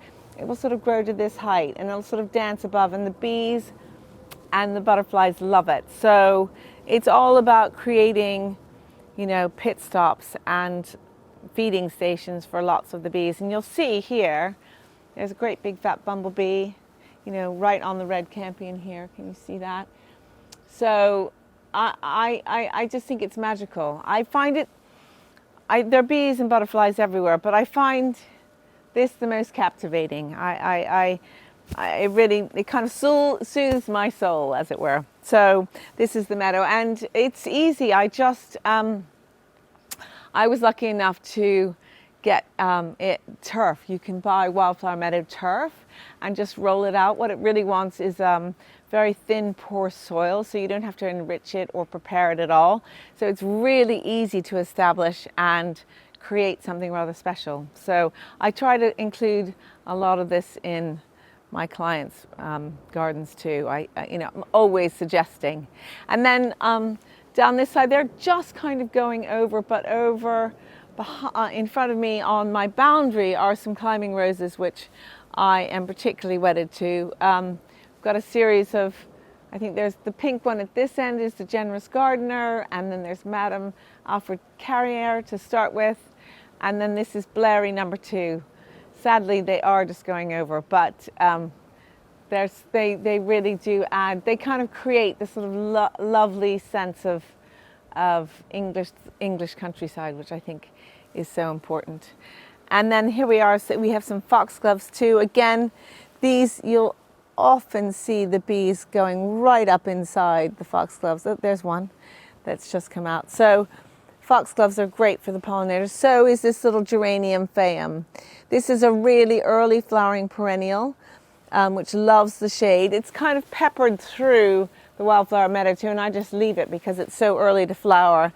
And when the pollinators first come out of hibernation, they're desperately hungry. So early flowering plants are really good to include in the garden. And then, oh yeah, I've got some bramble here too. It's a weed. But we put up with all things. All comers are welcome. So in the wintertime, I really try not to tidy the garden too much. I leave the leaves. You know, there's this whole new movement about allowing the wildlife habitat to remain. So I will cut the meadow midsummer, probably early July, down to the ground, and leave it so that for a day or two to allow the seed to drop, and then I'll clear all the debris away, because if you leave the debris, it's nitrogen rich, which the wildflowers won't like because they want a thin, poor diet. So I will cart that all up and bag that and put it in my compost, and also get it collected by the green waste man. And then I leave it, then it will grow back. It'll probably get to about this high in the summertime, by the end of the summer, and then I just leave it to overwinter. So it remains kind of tall and grassy and lovely over the winter. And I pretty much do the same to the borders. So if you come with me, back behind these two screens, I've got my sort of secret hiding place back here, which is where I like to spend my time hiding from everyone else. Here I am at the back, very, very back of the garden, behind a sort of set of 3 trellis screens covered in this gorgeous evergreen climber called Trachleospermum jasminoides. And it's highly scented and great for the pollinators. I also have it climbing up the back of my house. And what I've learned over the years is that my bedroom, which is above the kitchen, is open, is exposed on 3 walls. So it's quite cold. And the track at the back of the house has created this real, in the summertime it's much cooler, and in the wintertime it's much warmer. So it really is extraordinary how plants can actually help. It's not extraordinary at all, it's a well-known fact, but plants really can help insulate buildings and, you know, keep things cool in the summer and warm in the wintertime. So that's a good reason for clothing your house in lovely climbers. And this is kind of my sort of little workstation back here. I've got lovely old metal buckets, which I'm very keen on. And these are all my bulbs from the spring that are now going over and dying back. So it looks terrible back here at the moment, but that is kind of part of the life cycle of the growing world. And in here I've got lovely herbaceous perennials and foxgloves. This is one of my favorite perennials called Naudia macedonica, and it's a scabiosa in the scabiosa family, and the bees and butterflies love it.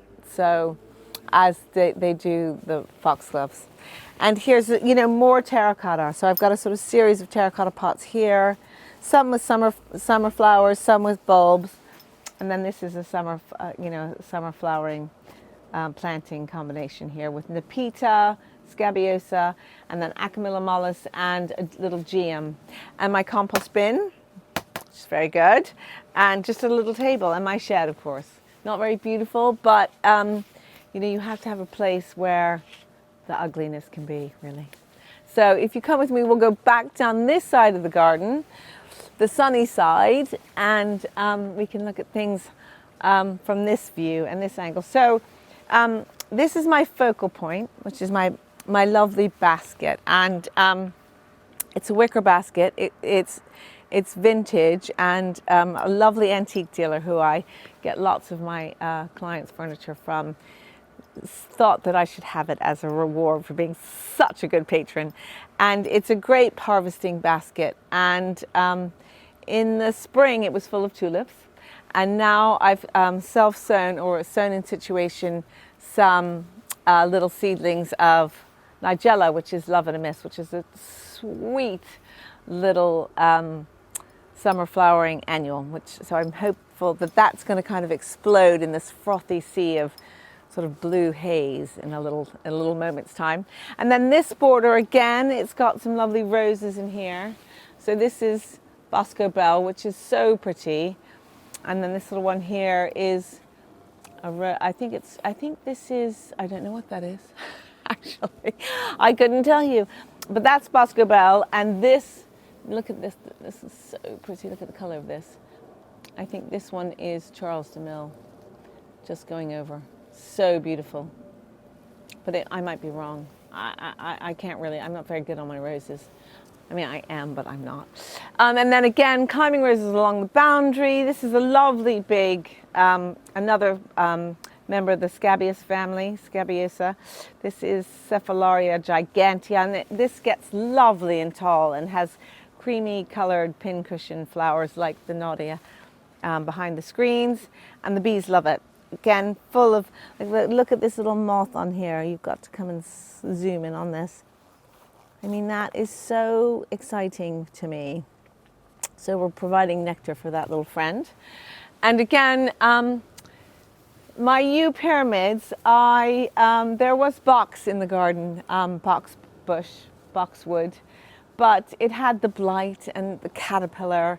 And so I bit the bullet and took it all out and put the yew in, and I have never regretted that decision because it's absolutely maintenance free. You have to clip it, of course, but there's no spraying. There's nothing to do except for enjoy it. And in the winter time, when all this will have died back, the yew pyramids are the thing that kind of hold the whole garden together.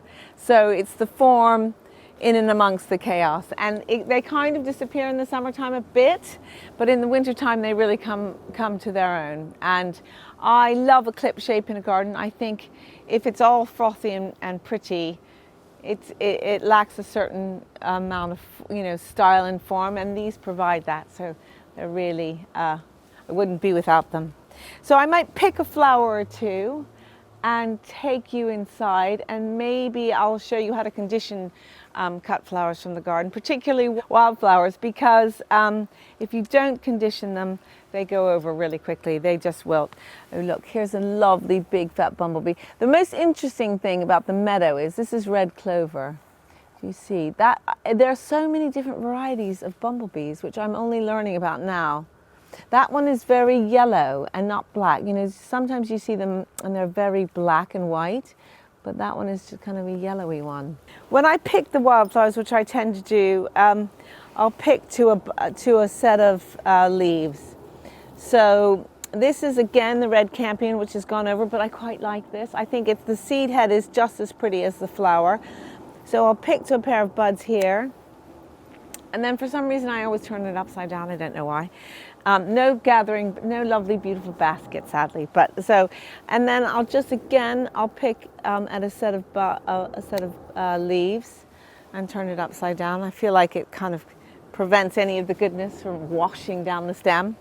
And then here's some geum. This is totally tangerine, which you saw inside. I've got a lot of it inside. And I grow this because I love orange so much. You can see it's sort of slightly running down the border. It's just going over, but I plant things in my garden that complement the colors in my house. So the orange of the geum really works well in my drawing room and in my kitchen. And I think it makes sense to me to have, and I do ask my clients when when we're discussing color and color combinations, what the rooms are going to be decorated in that look onto the garden. And it's a really lovely way to have that sort of link between the outside and the in, just having one or two colors that complement each other both inside and out. So I always ask that question. See, here's a very different bumblebee here. That one's much more yellow. I mean, look at them. Woo! Okay, so I'm going to pick a geum as well. And again, I go right down to a pair of leaves. I love the fennel too. Don't you love the fennel? So I've got a bit of fennel running down the border too, which I think is so frothy and pretty. And the flowers of fennel are great for the pollinators. So yeah. And I love how it kind of ebbs and flows and kind of undulates the whole way down. I think it creates a really kind of, there's a lot of movement. And when there's a little gentle breeze, it kind of, it's very captivating.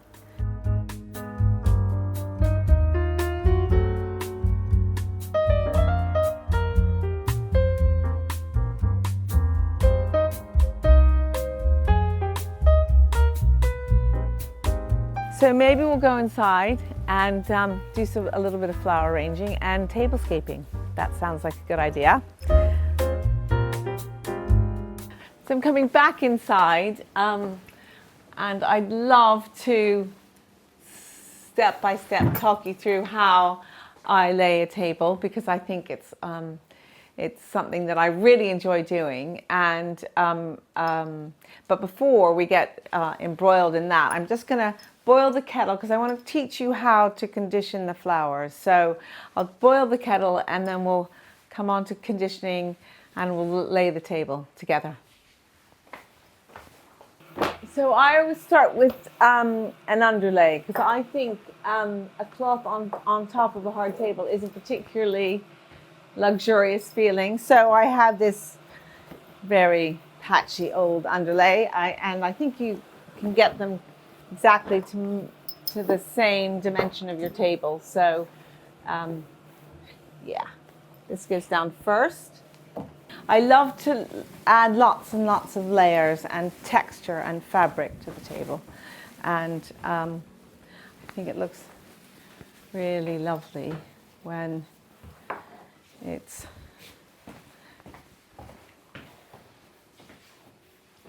layered up.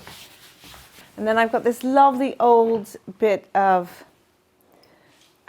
Indian fabric that I've had forever, which I love to kind of put on top as well. So again, creating just extra layers, and it's kind of reversible. So sometimes I use this side, and I might use this side today because it's so bright and sheery.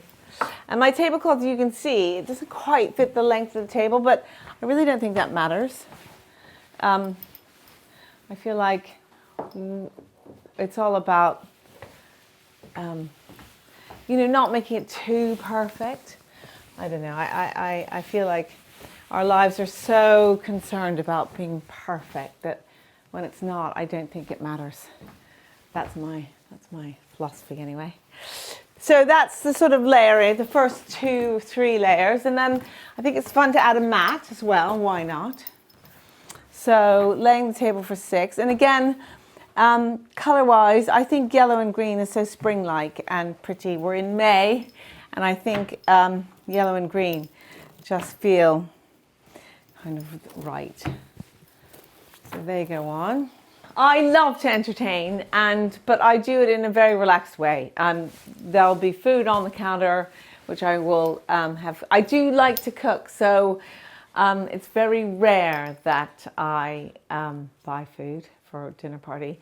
But it does take time, and when you're sort of busy gardening, I find it's hard to come up with the right amount of time to do all these things. So I spread them out, but I do nonetheless. And I think a lunch party is often one of the nicest ways. And so spoiling theirs, it just feels rather a little bit naughty and a little bit decadent having lunch with friends.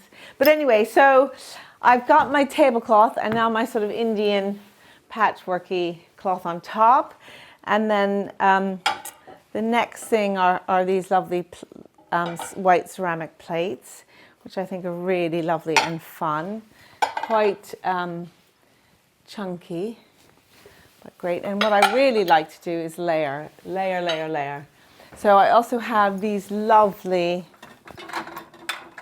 antique plates. So I'll put a stack of them on the table, even if we don't use them.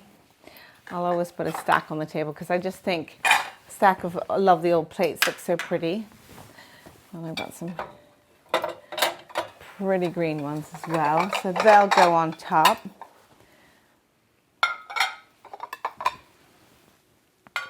Each one is different, which I find so kind of beguiling.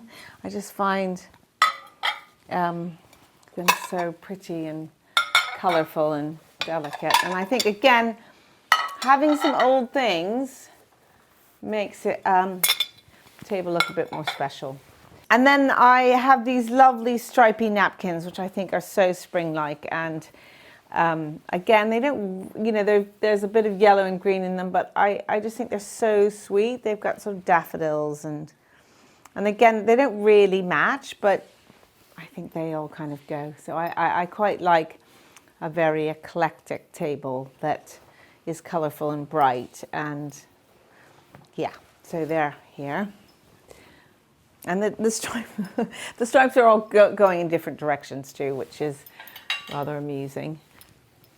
Clearly laundry. I don't know who's in charge. So that's that. And then I might do the flowers next. So I arranged these this morning, conditioned them, and I think when people arrive, I think it's really nice to have it, rather full and busy. And then if it's too much and you can't really see one another, what I might do is I might just sort of move them to the side.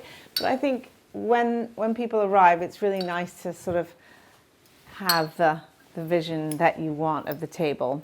So I have these crazy stripy cups, which again, I think are just so fun and add another level of kind of pattern. I love the stripes. So there's so many different patterns here. There's stripes and stripes, the floral, more stripes, some daisies, and to me it's beginning to really feel interesting and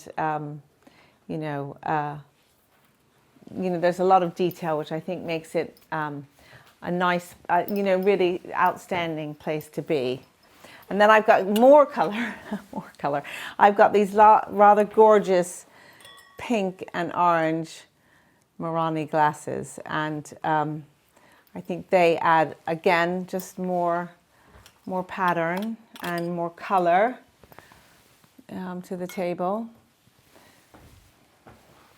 So I would probably serve wine in those and water in these. And then cutlery, and I have some rather fun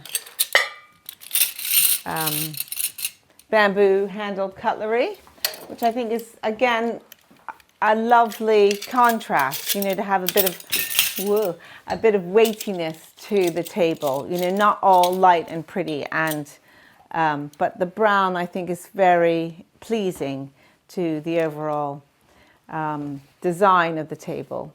And tablescaping really is a thing, isn't it?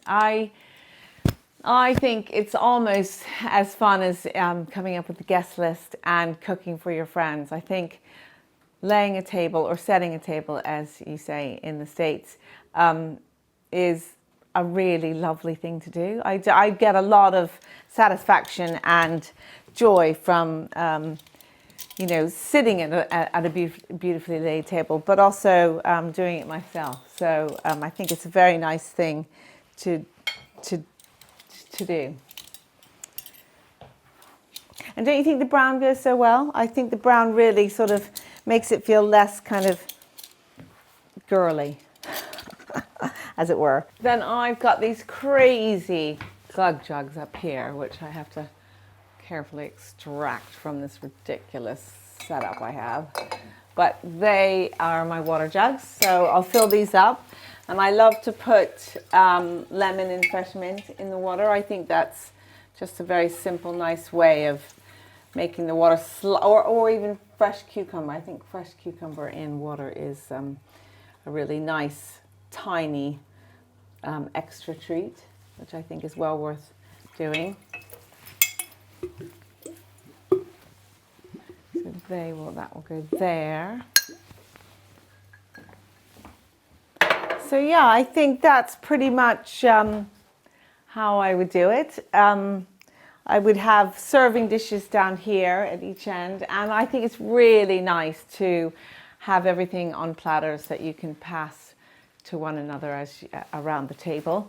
I think it creates conversation and camaraderie, and it's a nice way. And then you can take what you want and the amount you want, and you know, there's sort of no pressure, as it were, to, if you're presented with a plated up plate of food, it's often difficult to sort of get exactly what you want to eat. So yeah, so I think that's kind of a joyful way to lay the table. So now that the table's pretty much ready to go, I think it'd be really nice to just briefly walk you through conditioning flowers and why it's important to do so and how you do it. And it's very simple, but basically I've boiled the kettle and I will now pour that into just a very bog standard Pyrex jug, just a couple of inches deep.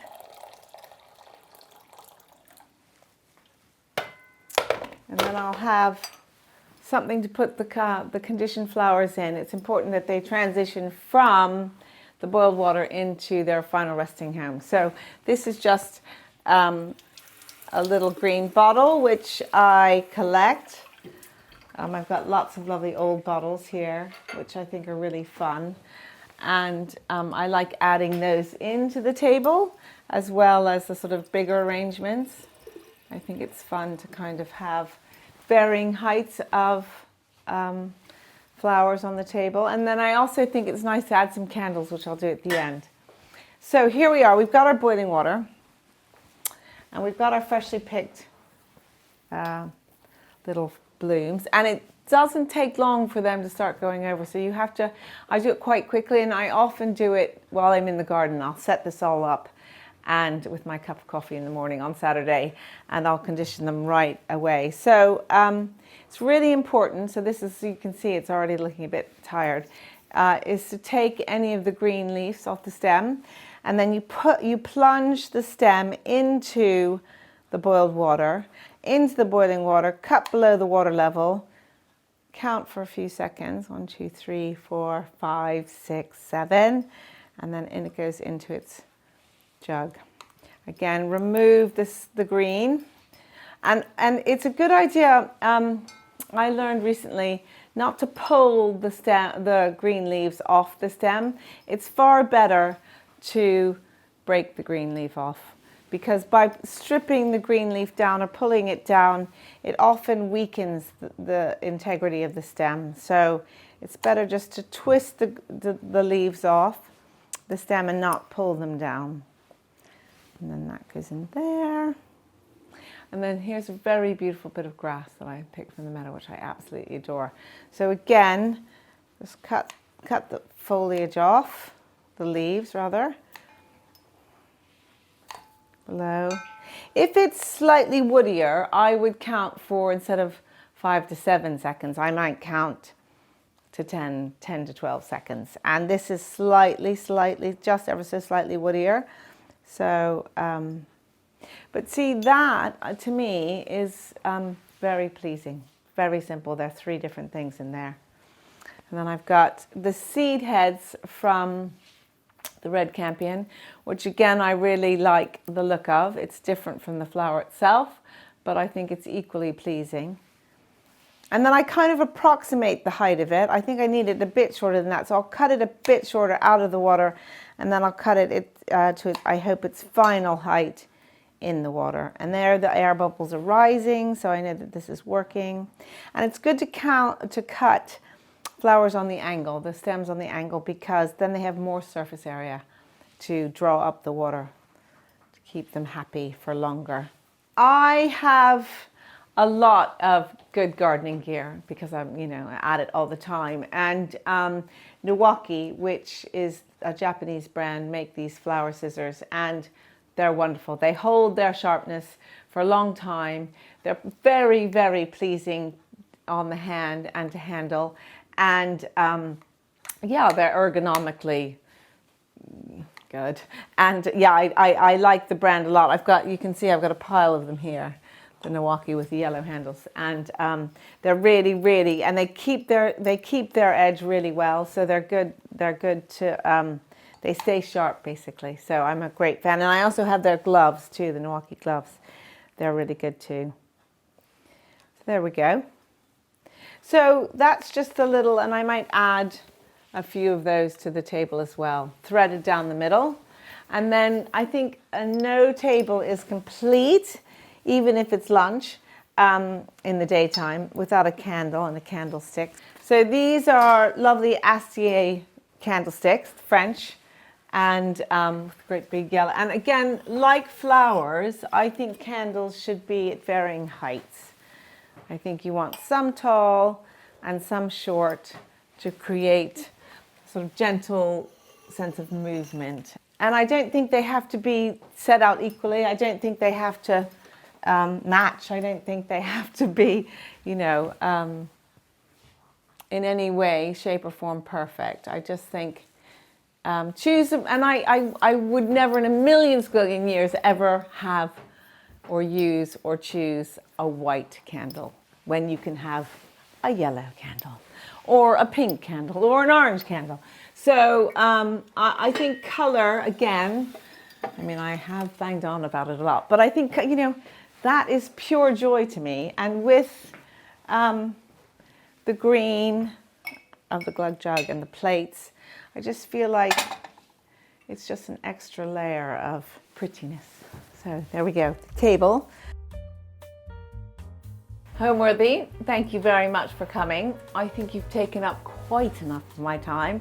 I need to get back to work and back to my garden. The sun is shining. Thank you for coming. Bye.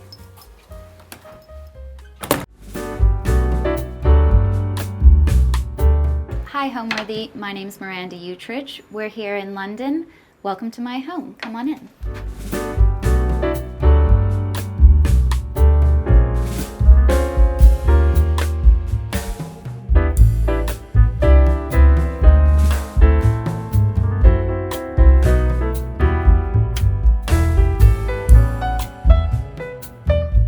Hi, I'm Miranda, founder of Maison Fête, and welcome to my home here in Battersea.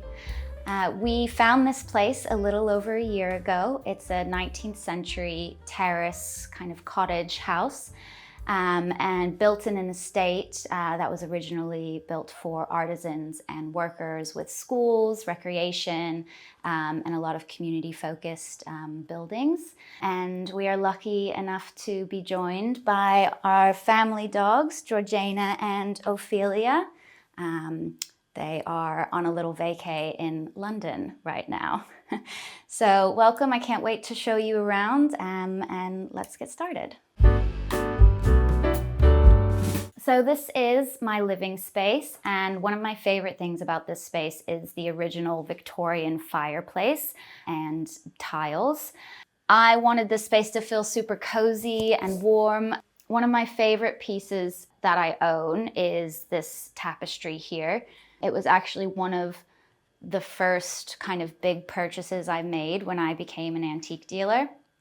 And it's been in every house that I've lived in since I bought it. And I found it with my mum in France, actually. So it was a pretty kind of proud moment to buy my first tapestry piece.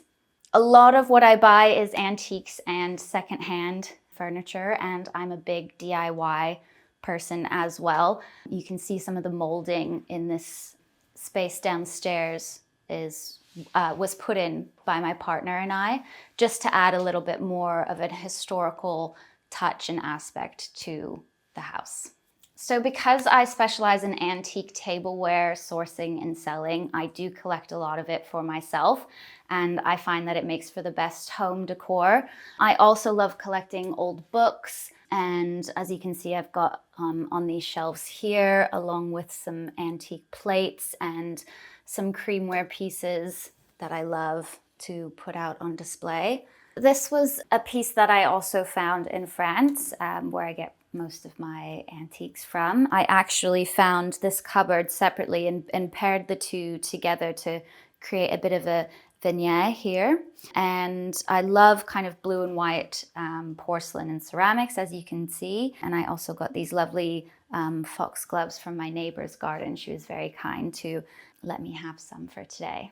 So I've got quite a few little art pieces that I've just collected from markets and brocantes over the years that I like to kind of layer and place throughout the house. Anything from etchings to oil paintings. I like to make a lot of my own lampshades, actually, from old fabric that I have. I've done this one here, and I love this indigo and the birds and this little ruffle moment. And my friend Holly from Fleur London gave me some flowers for today as well. She's a florist. I would say that my style is probably old and eclectic. I've got a lot of antique pieces that I love, but I don't seem to hone in on any specific era or time period. As you'll see in the dining room, I'm a big fan of blue and white porcelain and ceramics. I also love creamware ceramics as well. So anything that has kind of those deep, rich antique blues and greens, like the tapestries, I'm quite drawn to those kind of colors. I love collecting books that will inspire my tables and styling.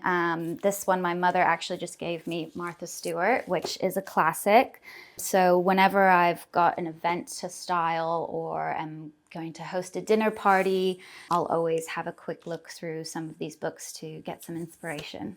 This is actually a little DIY project. My partner wanted something that he can put his feet up on when we're watching movies. So being such a small space, I wanted something that I could kind of tuck to the side and then pop out when he wanted to put his feet up. So I just took some fabric and reupholstered this little vintage bench.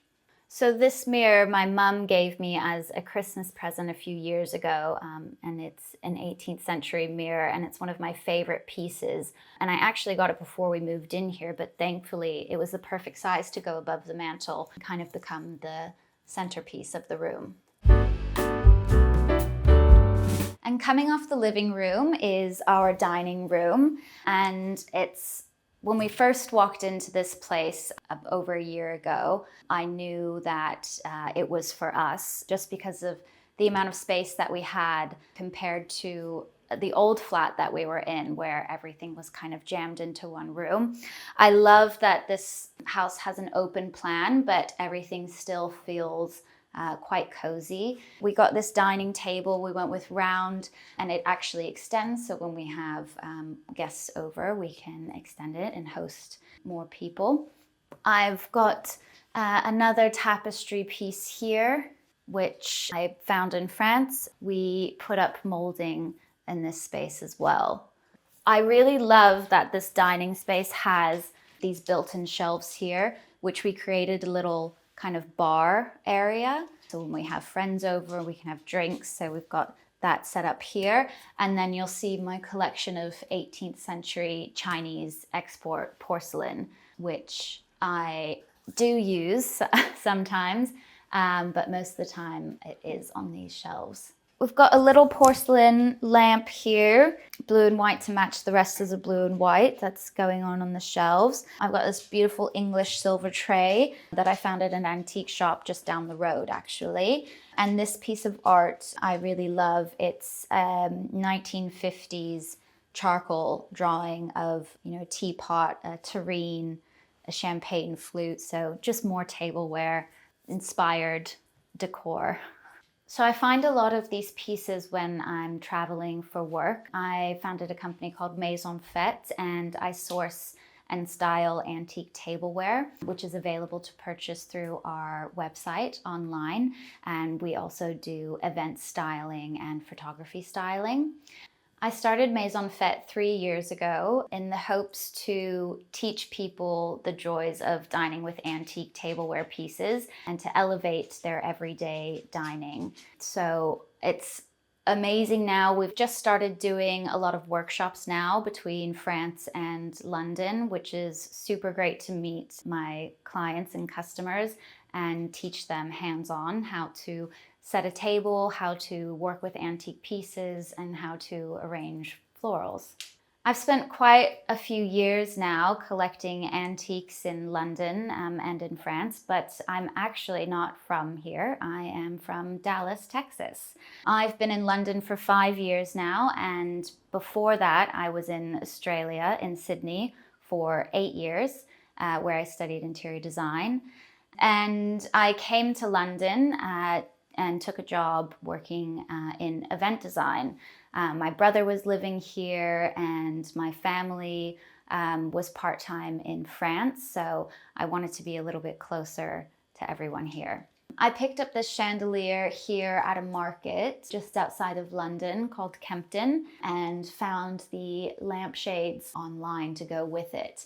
I love what it's done for the dining space because, as you can see, the whole house came with overhead lighting, so I wanted to add a lighting feature in here. So like everything else in this house, I got this console table from a market that was here in London, and it fit perfectly on this little wall to complete our dining space. And I use the bottom half of it is storage for my copious amounts of plates and tableware and crockery that I collect. And then I have some of my other favorite pieces, some gilded bronze candle holders and some really beautiful 18th century cutlery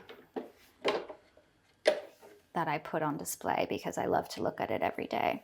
This is the original box that it came in, and it's actually made of fish skin, which is quite interesting, instead of leather. These are just little pieces that I've picked up over the years, just loved for no particular reason. I don't know, they just spoke to me.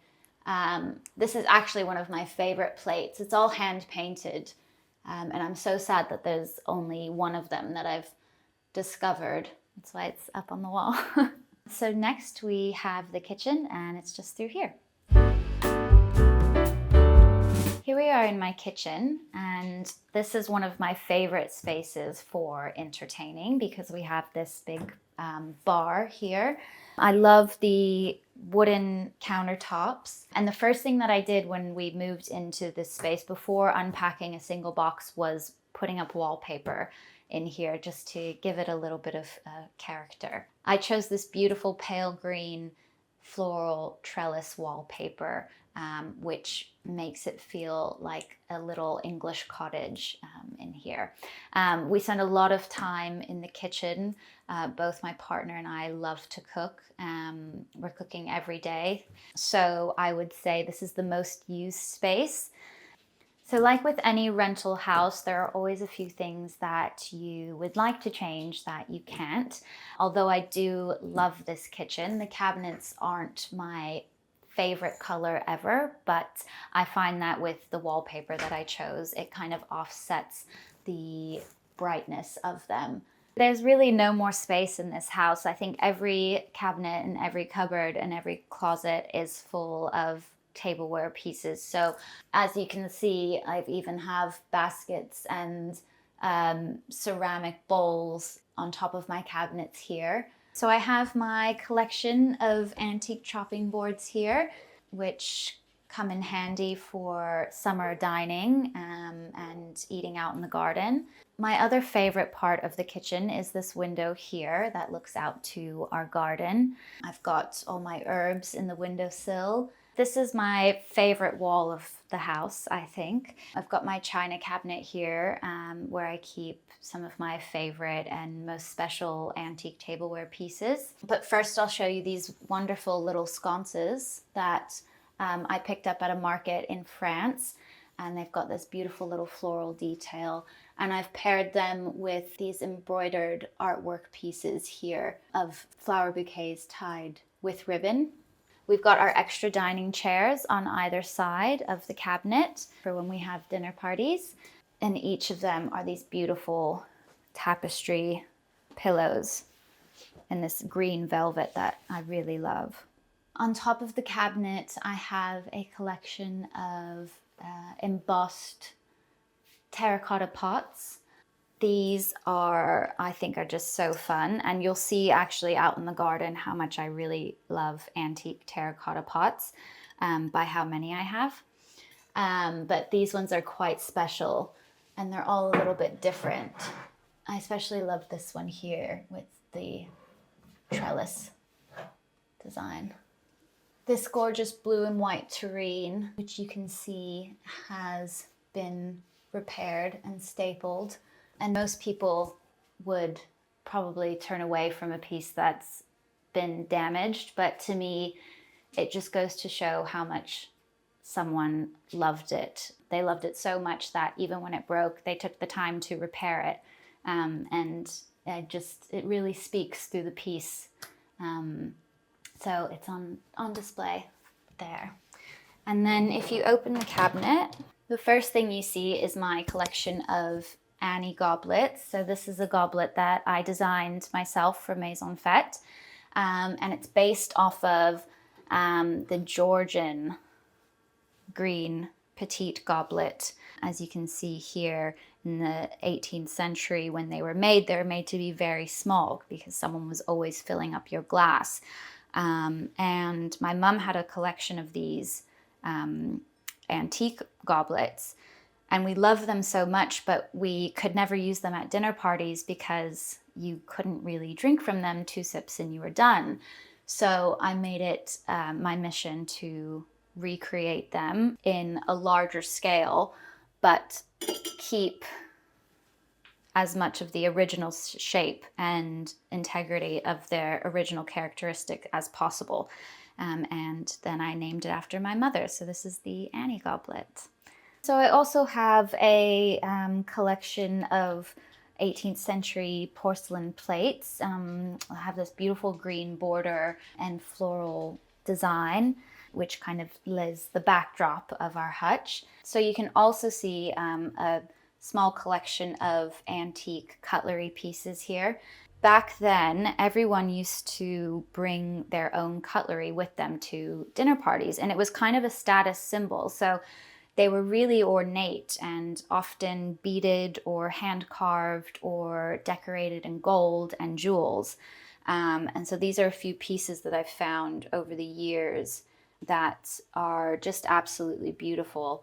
And I just find it so interesting that people used to be so conscious of the pieces that they ate dinner with every night and how different it is now.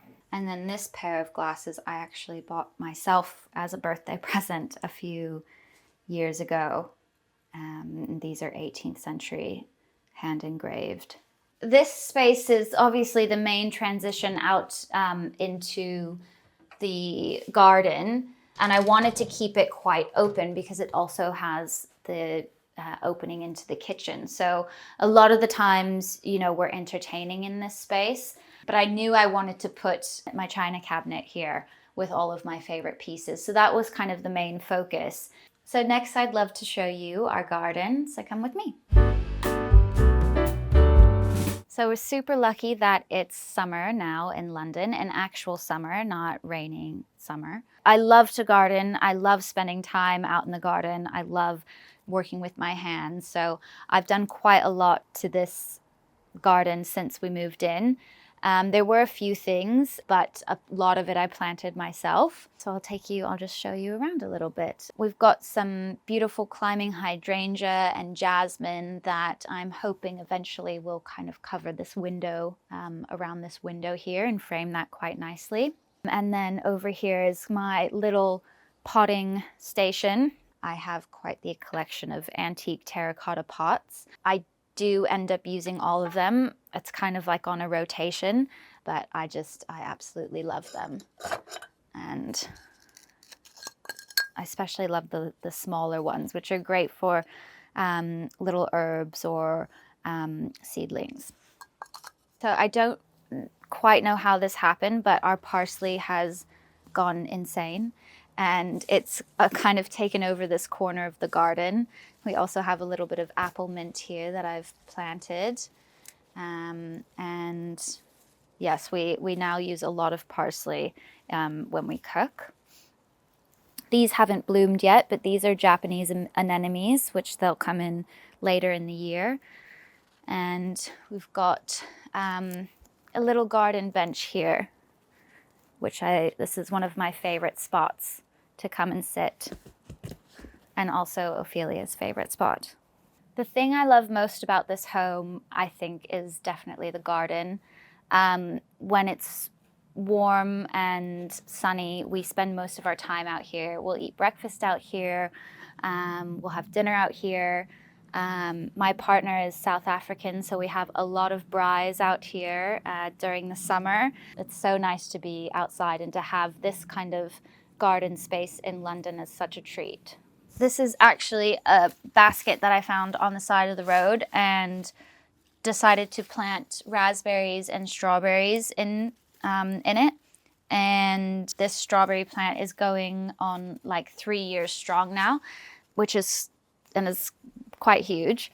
And then I've got some sweet peas that I only planted about a month ago that have just gone absolutely crazy. And then a few more hydrangeas because I love hydrangeas. So like I said, we dine outside a lot during the warmer months, and I'm always setting a table like I have today. We've got some beautiful peonies, which are in season at the moment, and the inspiration for this table. I love the different shades of pink, and so I've used some of my antique pink and white porcelain china for the plates, and just on some nice white linen. And we also have our Annie goblet, but in the new clear version, which just came out last month. These chairs came from my parents' house in France, and they're wonderful. They fold up, but they're very much just kind of like French garden bistro chairs, and they've really come in handy this summer. I couldn't only have tableware decor inside, I had to bring it outside as well. So I've got this blue and white Rouen style platter that I've kind of popped on the wall here, and you're so lucky to see the jasmine in bloom at the moment.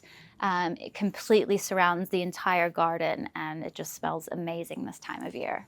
So let's head back inside. I'd love to show you more of the house. So this is the primary bedroom, and when we first moved in, this room was painted this kind of baby blue gray color, and I tried really hard to decorate it for a few months and was just not having the best of luck with the pieces that I already had. So we asked the landlords if we could paint actually both of the bedrooms, and luckily they said yes. So we went with this color, which is Travertine Mid by Little Green Company, and it's made the room feel so much warmer, so much more cozy, and we're so happy with it. So this room also has really great built-ins with the shelves and side tables on either side of the bed, and a full wall of wardrobes on the other side, which is really hard to find in London. So that was quite a win. So the headboard and the lampshades I made myself from some tapestry style fabric that I had. Like I said, I like to make my own lampshades. And I thought it'd be really fun to match them to the headboard, and the deep blues and greens and kind of golden tones from the fabric paired really well with this paint color. So I was very happy about that. And that's kind of the theme for the rest of the room, this kind of dark blue that you see in this accent pillow here and in the curtains. And even through the painting above the bed and some of the porcelain pieces, more tableware pieces that I have on the shelves here. So on this side of the room, we have two big windows that look out onto our street. And I've put up these curtains here in this dark blue and kind of cream shade that match the colorway of the room. Okay, so now I'll show you the guest room. So this is our guest bedroom, and I wanted this room to be super inviting and really cozy. So we went with this beautiful green stone paint, again by Little Green Company. Green is my favorite color as well, so I really loved this room. One thing I love about this room is the exposed brick wall and the fireplace. It's the only room in the house that has exposed brick. And I just love how it makes this room feel like it's in a English countryside cottage. So there is a bit of a theme to this room that I think just kind of happened naturally, but it's very floral themed, which I love flowers as well, so I'm not opposed to it. I found this collection of vintage floral etching prints on Facebook Marketplace actually, and thought they would go perfectly in here above the bed. Still, of course, have a few tableware pieces, lovely antique porcelain floral plates. So this mirror I found at a market in France when I was with my mum actually, and it was one of those pieces where it literally stopped me in my tracks. It was raining and we were actually on our way out of the market, and everyone kind of started packing up, and I saw this mirror leaning against a table on the floor, and it was getting soaked as well, but I just fell in love with it. It's got this beautiful kind of old, what used to be velvet, gold velvet, and then these hand embroidered bees on them. Now the actual mirror itself isn't old, or the wooden frame within it, but this fabric with these bees, I want to say is quite old, possibly even 17th century. So being the floral garden themed room, the bee mirror had to go here. So I found this Georgian cabinet online, and I knew I wanted a larger piece of furniture in here because it was going to be the only piece of furniture in here. And I just absolutely love the craftsmanship on this piece and how it almost makes the room feel bigger because it is so big. And the great thing about it, a desk as well. Home to me is making lifelong memories with family and friends. Thank you so much for coming to visit Homeworthy. Until next time, bye.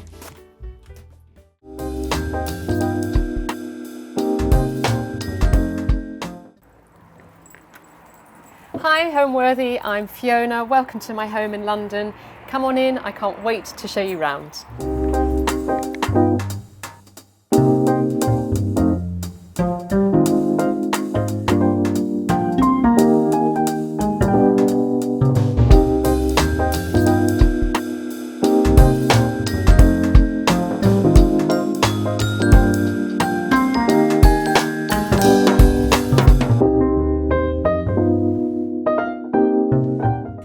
I'm Allison Kenworthy, the founder of Homeworthy, and we're now offering a membership plan that gives our supporters early and exclusive access to new videos. Hi, Homeworthy. I'm Roz. You're here at my home in Los Angeles? Come on in. I can't wait to show you around. With this membership, we invite you to open more doors, discovering new homes, rooms, and personalities available only to those with the keys to our guest house. You'll be part of a community of people who are just as passionate as you are about interior design. Before today's episode, click the join button below to support all of the storytelling we do on this channel. Our growing community of members help to directly fund more videos so we can capture these extraordinary homes from around the world. So join today to receive early and exclusive access to new Homeworthy videos. You're watching Homeworthy, where we believe every home has a story. Hello, my name is Fiona DeLees. I'm a colour consultant and I'm based in London. We're here in my home and I'm here to tell you what I love about my home, what I love about colour and what I love about my work. My home is a Georgian cottage. It was built around 1750. It's a mostly timber frame structure, so it's a very quirky building with lime walls. It moves, it breathes. It has a lot of atmosphere. The light moves in very mysterious ways, which is one of the reasons why I absolutely love it. So when I first viewed the property, I literally had to wade through brambles to get to the front door. The building had been unlived in for about 7 years. And when I walked in, I knew instantly this was the house for me. It was calm, quiet, you could really feel the love in here. The previous owners hadn't renovated it since the 1970s, so it pretty much was a gut job. There wasn't even any central heating here. The bathroom was downstairs, there was a Jack and Jill bedroom upstairs, which I wanted to change. So it really was a project about bringing the house back to life. And I had gone through some big life changes prior to that. So it felt very much a symbiotic process in restoring myself, healing myself, restoring the house, healing the house literally. It has lime walls, and what I learned for the first time is that the house needs to breathe. So I went about using lime paints to protect the walls and to find the colours that really worked for my personal story, my narrative, my heritage. The process was really difficult because it meant bringing up floors, moving walls around. It's a listed building, so I had to get consent, which was incredibly difficult, working with the local council at times. But it was really worth it in the end for me. So we're in my living room. I don't have a formal entrance. The Georgian cottages sometimes didn't, so you would have a front door that walks straight into the living room. It's a double-fronted cottage with windows on either side. So I've had to make the space cosy as an entrance, but also practical and functional as the main living room area. So I'd love to show you around at some of my favourite pieces. One of my prized possessions is my collection of woodland scenes, and these are things that I've just picked up on my travels. Every single picture here is a painting. It varies in age. Some are antique, some are mid-century. And what's really important for me about this whole wall here is that I feel I'm submerged in a woodland. It's a real connection to where I grew up in Hampstead by Hampstead Heath. And just to come in and see the trees against this fantastic green wall just lifts my spirits. I have the woods on my doorstep too, so there is a narrative here, not only with my past, but also with where I happen to live. So this is one of my favourite features, my woodland scene. So this armoire here is I was told it was Bavarian, but I have a feeling it might be Italian. It was bought from a thrift store, and it has the most beautiful carvings of basically an urn with what I think are acanthus leaves coming out, some scrolls, and then on either side different features, which is what I particularly love. So I like playing on symmetry, but I also like there to be a difference in the symmetry. So here we have the fruit with the pears and the grapes and possibly a pomegranate, whereas here we've got something that might represent vegetables like a split pod of peas, and you can just see the peas coming out. It's a really beautiful piece. I understand that it was adapted by somebody in the 1950s on the inside who was a tobacconist, and he had put shelves inside originally so he could dry his tobacco leaves. It's a very special piece, and because I don't have an entrance hallway, I've adapted it so that it houses all my shoes, coats, scarves, hats, gloves, bags. So when you come in, you don't see any of that at all. It's just neatly hidden in here with a few hats across the top. The pots are really special to me. These are antique salting pots. So originally they would have been filled with salt and meat would have been put in there to preserve them. I absolutely adore the glazed patina on them, and salting pots would sometimes be tilted for ease of access, so they roll about quite nicely, and I think they make a really lovely feature into the living room. They kind of remind me of that whole concept of from plant to plate, something that's really important to me. The pot that has gained a bit of popularity is actually this very special confit pot over here, which I call the Toscana pot. I got it on a sourcing trip to Italy in Tuscany, and it has the most beautiful patina. The image of the pot was featured here in Homes and Gardens magazine, which won Colour of the Month award with Edward Bulmer Natural Paint. So this pot has been used on quite a few styling shoots, and it's my lucky pot, I call it. It's very different from your average confit pot, which tends to be more yellow and plain, such as this one here, which is a lovely big one here, as you can see. This is a particularly special one because it has holes in the bottom, so it would have been used for drainage. So that one over there has a paint patina on it that I've never seen anywhere before. Another two of my favourite pots in my room are the antique Polynesian water vessels, which have 3 spouts. They're handmade and they have the most beautiful hand patterns around them. I've never seen anything like them before. They're very rare and they're very precious to me. All my pots are precious to me because I relate pots very much to the human condition, us being vessels, carrying what's important to us in our lives, and pots originally would have held commodities that were important to us too, such as water, wines and oils. And speaking on that, I can't wait to show you my very special walnut jug collection in the kitchen later on. This fantastic sofa I picked up in an auction for £50 and I absolutely love it. I've thrown a whole load of scatter cushions on it. It's so comfortable to relax on. It's actually long enough to sleep on, not that I ever have, but it is long enough as a single bed.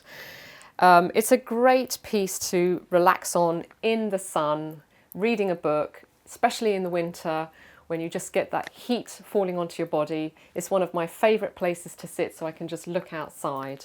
And I also love the random combination of cushions as well, just mixing up the colours in a very natural and organic way. I love decorating with nature, and I usually use real live flowers or dried flowers such as this arrangement here. Particularly having been a florist for a long time, I love to forage with what I can find in the garden or the outside. But these particular branches here are artificial, and I put them up usually for Christmas, and they end up staying up for a lot longer because I just think they're really sweet and cute, and they remind me of the roses outside in the garden that have the little red buds that are starting to come up. So I sometimes leave them up there. I'm very inspired by natural elements in the house, so I try to bring them in wherever I can. And being a Georgian cottage with quite low ceilings, light can be a challenge for growing plants, so I like to add these little touches of nature wherever I can. This is the original fireplace here. It's really deep, and I was looking for a cast iron grate and I couldn't find one I quite liked, and I actually found this chucked outside somebody's house down the road one evening when I was out jogging. So I brought it back home. It was incredibly heavy, but what I really love about it is actually got the emblem of the fleur-de-lis, which is quite a sweet, quirky little ode to my surname, Delis.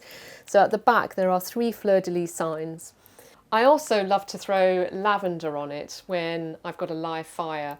I grow lavender in the garden, and so does my neighbour, especially with the south-facing sun here. So when I've got the fire on, I love to scatter lots of lavender on there. It sparks, it smells, and I have a little pot of it here, and I just literally throw it on with the little shovel here, and it just makes a really cosy winter evening's fire. These 2 chairs here are part of the same set with the sofa.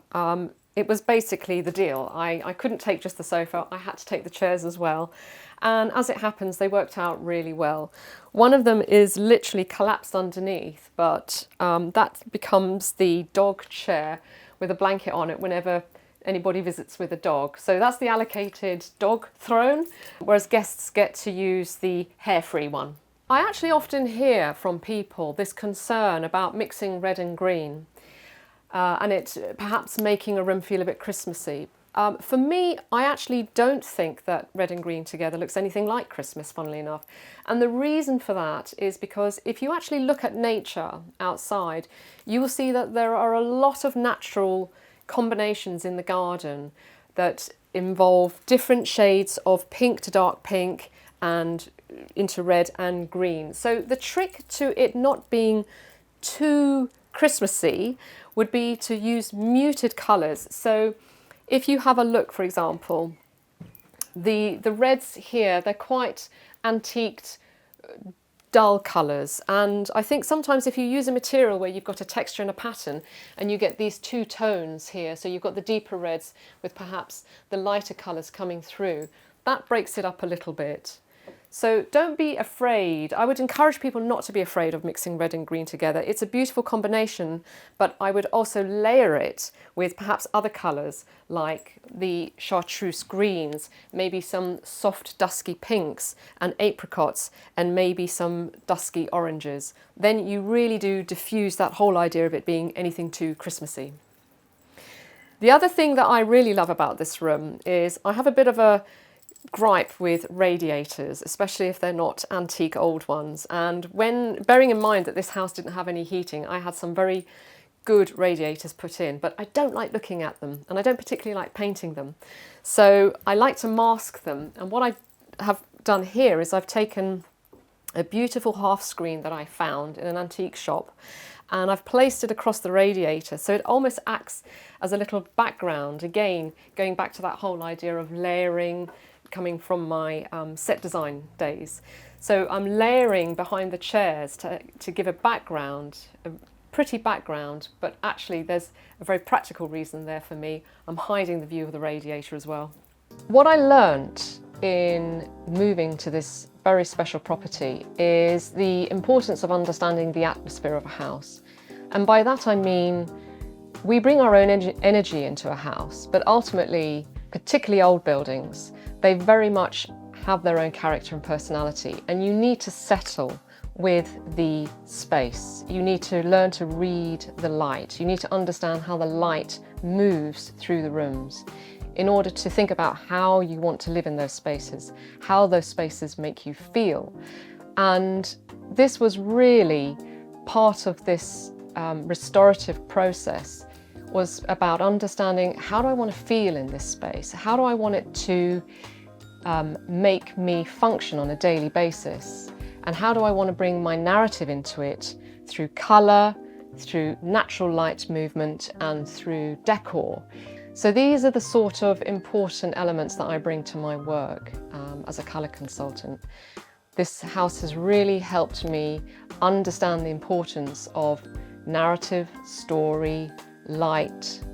And on the subject of light, my mother was a Tai Chi teacher and I grew up with quite a lot of Japanese influence in my life, very Taoist influence, which was a really interesting combination because she was Italian, but also I lived in an arts and crafts cottage. So all these extraordinary elements of understanding light, pattern, they were very much part of my heritage in how I understood design, texture, gardens, and how all of these elements can link together in creating spaces that are very, very personal to somebody. So the next room in the house is the dining area, and in order to transition really nicely into that space with the colours, given that I'm using a pink against a green, I've used a very subtle pink blanket on the edge of the sofa just to help the eye transition into the changing colour from this space into the next. So come with me and take a look at the dining room. Okay, so here we are inside the dining room. It's a small but really warm, cosy space which I've painted in a lovely shade of pink on the top with a slightly warmer colour on the panelling. These colours make me think of Italy, think of the Riviera, the beautiful colours of the buildings there. I'm totally transported in this space. The two key features of this room really are the table, which has beautiful claw and ball foot, and the sideboard here, the drawers. Both are my grandfather's from Italy, so these are very special pieces for me. I really love the painting on here, the colours, the delicate flowers. It's such a quirky, beautiful piece, and I use this to house my table linen, stationery, all the practical things that I might need.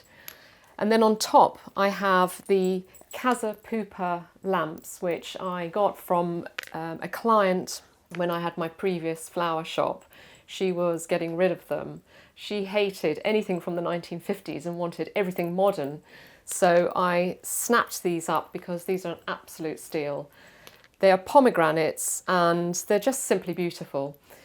The shades I found in a thrift store, so I changed the original shades, which were orange, to this lovely rich red, and for me it really, really works.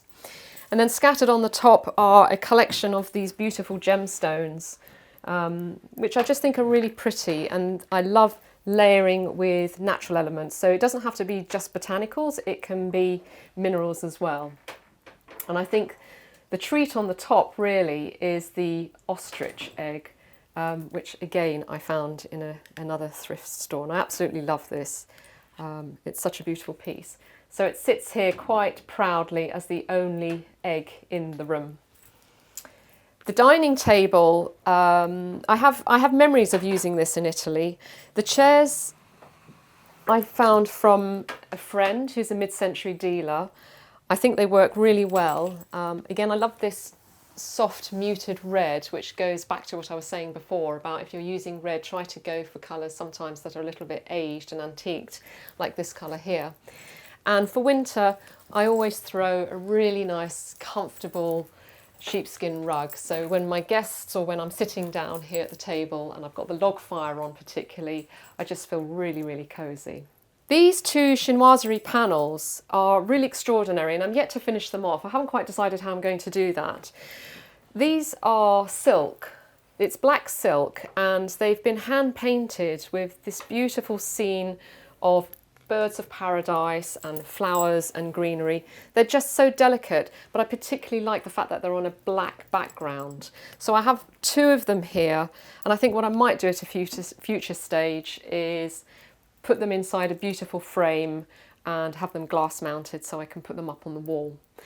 And the other reason I like them in here is because they balance the black that comes from the antique Indian desk over here.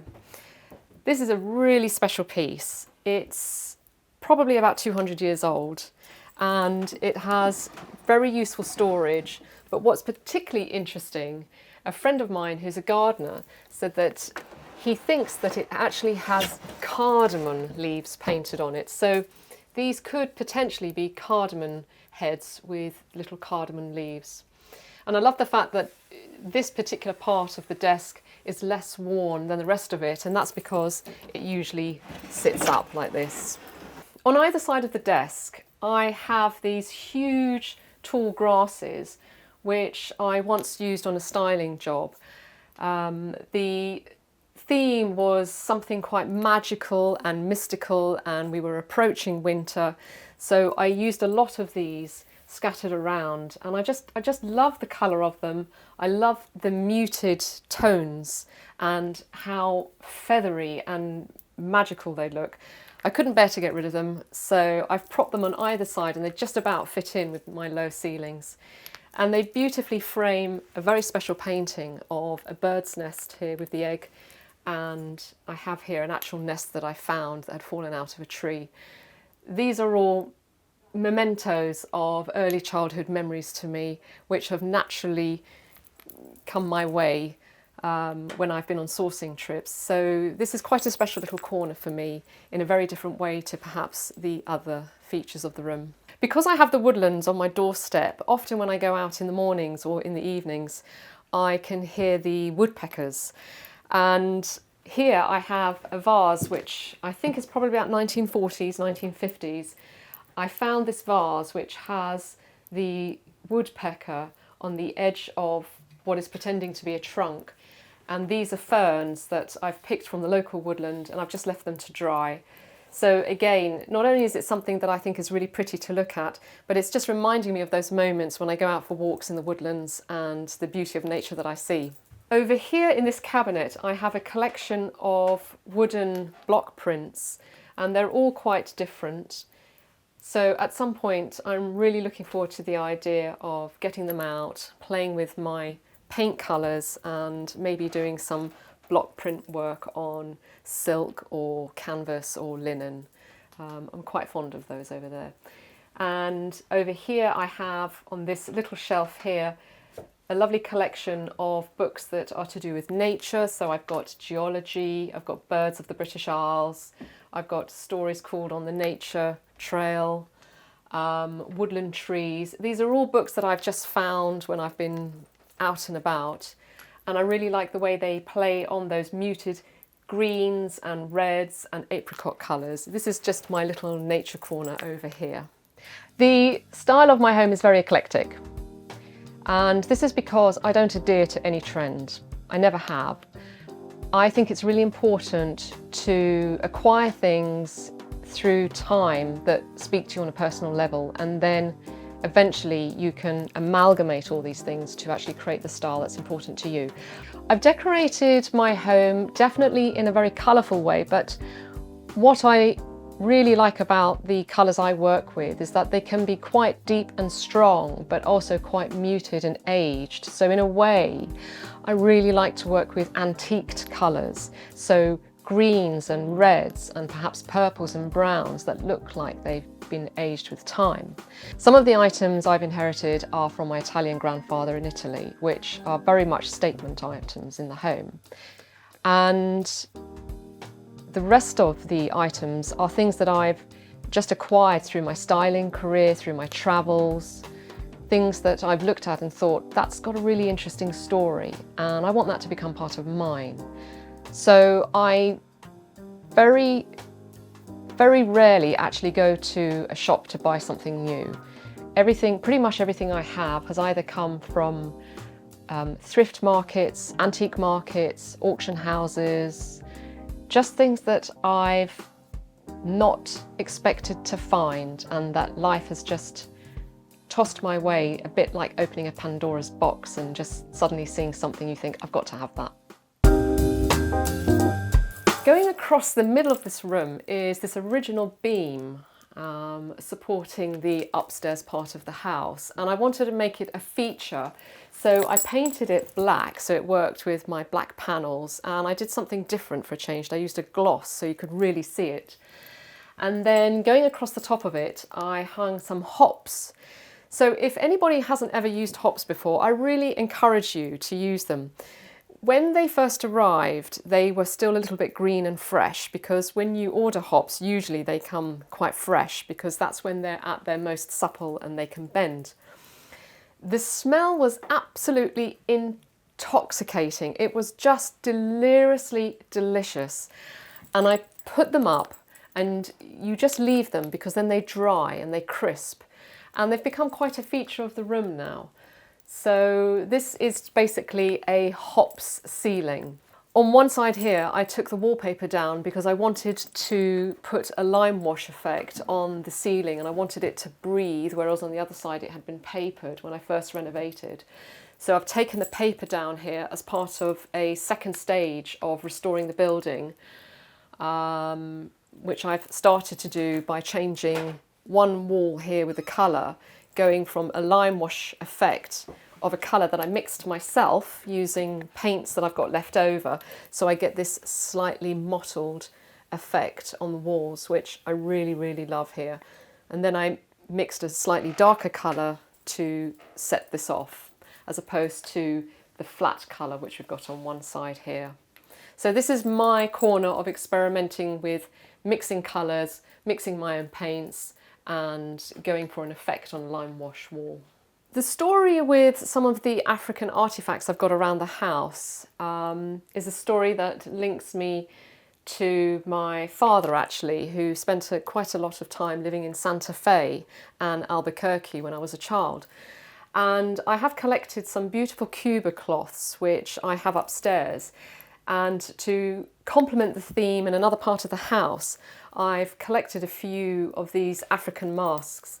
I don't actually know the age of them, but what I do know is that they are perhaps some of the more beautiful ones that I've seen. And so I've placed them on either side here. And my father was always interested in different cultures, and I remember that he used to collect things from South America and African drums or African musical instruments. So over here I just have this little ode to him, really. I would consider that my style is a little bit maximalist, but also in a way where I like there to be calm within it. So the maximalist element of my style very much comes from building layers, and I really enjoy building layers in 3D. So I like building them in depth or in height. But within those layers, I like there to be some kind of calm scattered about. So the maximalist part of me doesn't necessarily apply to having a room completely overwhelmed with lots of visual distraction. So there's sometimes a joke with the back room being a bistro, because in the evening, particularly when I've got the log fire on and I've got all the side lighting on, I tend to light all the candles. This old house, I'm not too precious about candle wax. I love candles on everywhere. So there will be candle wax on the floor, on the surfaces. I'm not too precious about it because really it is the memory of the evening. So I tend to collect candle sticks, different ones, wood, metal. You can see from the condition of the wax on them how well they get used. So this room is very, very cozy, it's very snug, and when guests come, they feel like they're in a slightly different world as well. You go back in time, and it's definitely an experience. My professional journey to becoming a colour consultant is quite a long and varied one. Colour consultancy didn't really exist as a profession about 25 years ago. But I realised over a course of time that by default I had been operating with colour through a number of different disciplines. So I originally trained in set design, and set design was something very fundamental to the way I understood to read the world. As a child I went to the ballet a lot, to the theatre a lot, so I was used to seeing lots of layers. Also, I was very involved in gardening. I grew up with a very huge kitchen garden that I was very much involved in. So I learned to read space through layers. That journey took me into floristry, where I then had 3 separate floristry shops. And again, working with colour combinations even more, except this time flowers being used for events, but any kind of event. So I began to understand that colour was relative to emotion and purpose. And through those businesses, I then started doing styling for people's homes as well. I worked a little bit with mid-century design as well as selling and collecting antiques to sell. And eventually, when I had a little antique emporium in Hampstead, I started to consider maybe I want to start using some paints in my shops, and that was really the starting point for stepping out of my little antiques business and floristry business into the world of colour. My mantra to colour is read the light of a room.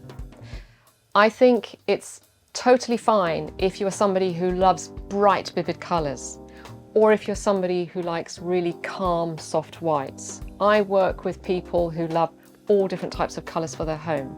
But the one thing that I always bring to my consultancy services and that I encourage people to think about at home is read the light, because the way you understand light in your home can really help you understand how you want the nuances or the hues to change so that you can create either that really bold combination you want or that very soft, subtle one, which has a relationship with the light in a room. So my mantra is read the light of the room. So the room adjoining the dining room is the kitchen, which was formerly the bathroom when I first took the property on. It was a space that had 2 little hallways off of it as well, which was crazy. It was really, really small. So in order to flip the bathroom to the upstairs, this is the space that I decided to dedicate for the kitchen. So come through, I'd love to show you more. This is one of the smallest rooms in the house, but it is perhaps one of the most intense in terms of what happens here. Because of my Italian heritage and being involved with a kitchen garden, this space I deliberately chose to be very, very calm in terms of colour. So I mixed a colour myself and painted it on the walls, which is a very warm coppery brown. It picks up on the hues of the old copper pots that I have tucked away in the wall over there. And to pull in my Italian aesthetic, I'm using white, very plain white tiles here, which is what my grandmother had in her kitchen in Italy long, long time ago. There wasn't the privilege of having lots of tiles to choose from. People just used very simple white tiles, but I really like the simplicity of them. But the piece that really sings in here is the massive credenza, which is my grandfather's. I brought this back from Italy and I'll never forget the day when it arrived. The guys turned up with the truck, with all the furniture, and they said, it's not going to go, it's not going to go. It came in 2 pieces and I said, it is going to go, because it simply had to. There was just not the negotiation of it not moving in. And it just so happens that because, like all the walls and ceilings in the house, which are wonky, this particular corner here, you can't even fit a piece of paper in. The credenza literally was made for the kitchen. And this is where I house all my plates, my glasses, my dry products, my pots and pans, my cutlery. One of the things I like the most about it is that it's the perfect worktop height for me, because I'm quite tall. So I like my worktop higher than the average worktop height. And it's a brilliant surface for me to just show off my very prized collection of walnut jug pots, which are very, very old, very, very special, and they just sit here and make the place look interesting without being over cluttered. It's the biggest piece in the kitchen, and it meant that I didn't have to go for the formality of a fitted kitchen, which I just don't like. I wanted something that was quite rustic and very simple. So I've paired the credenza with a freestanding cooker and a trolley which houses all the bits I need for cooking, and then a beautiful Italian marble worktop and a screen of material which basically hides the washing machine, the dishwasher and the tumble dryer. So I have an antique Hell Bay fork which I use as a hanger for my various aprons, and I saw it once on a styling shoot and I just thought it was a really clever idea. So in order to hide it, I just hang it over the door, and I use it as a brilliant storage place to hang a linen a linen apron and a couple of really old leather ones. You can also actually use it to slot your glasses in. So if you were to tilt it against a wall like that, you can turn your glasses, wine glasses, upside down, and you could actually use it as a quirky glass storage system for a kitchen. So one of the reasons I wanted the kitchen to remain quite calm with its colours, very natural and rustic, the colours of the pots, such as the three I've got over here, for example, is because I really wanted the emphasis to come from flavour and aroma.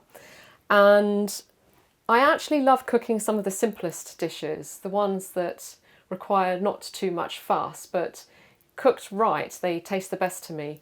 So I love cooking polenta, and I love cooking a really beautiful tomato sauce, or perhaps a ragu. I've always got shallots, onions and tomatoes in the kitchen because they are my staple. So long as I've got those, I can pretty much have, I pretty much know I've got anything I can make to cook. So my staple, my favourite food to cook, particularly when I want a little bit of comforting, is probably a really simple pasta dish drizzled with beautiful aromatic olive oil, maybe a little bit of dried thyme, this is from Sardinia, some garlic and some shallots and onions, just slow cooked, beautiful, really delicious. It's so difficult for me to think if I have a favourite colour because I love so many. But I definitely have a tendency towards greens. Everything is on the table for me when it comes to colour because colour teaches me to read the world in different ways that I might not have before. I used to have a real issue with white. I used to find it incredibly dull, incredibly boring, and it never really quite delivered for me. But I've learnt more recently that the different hues and nuances in white can really elevate a space in a way that I never anticipated before. So there isn't really a colour that I can say I won't touch. I actually love them all. So there's a lot more going on upstairs and I would love to show you what I've done. So come and join me.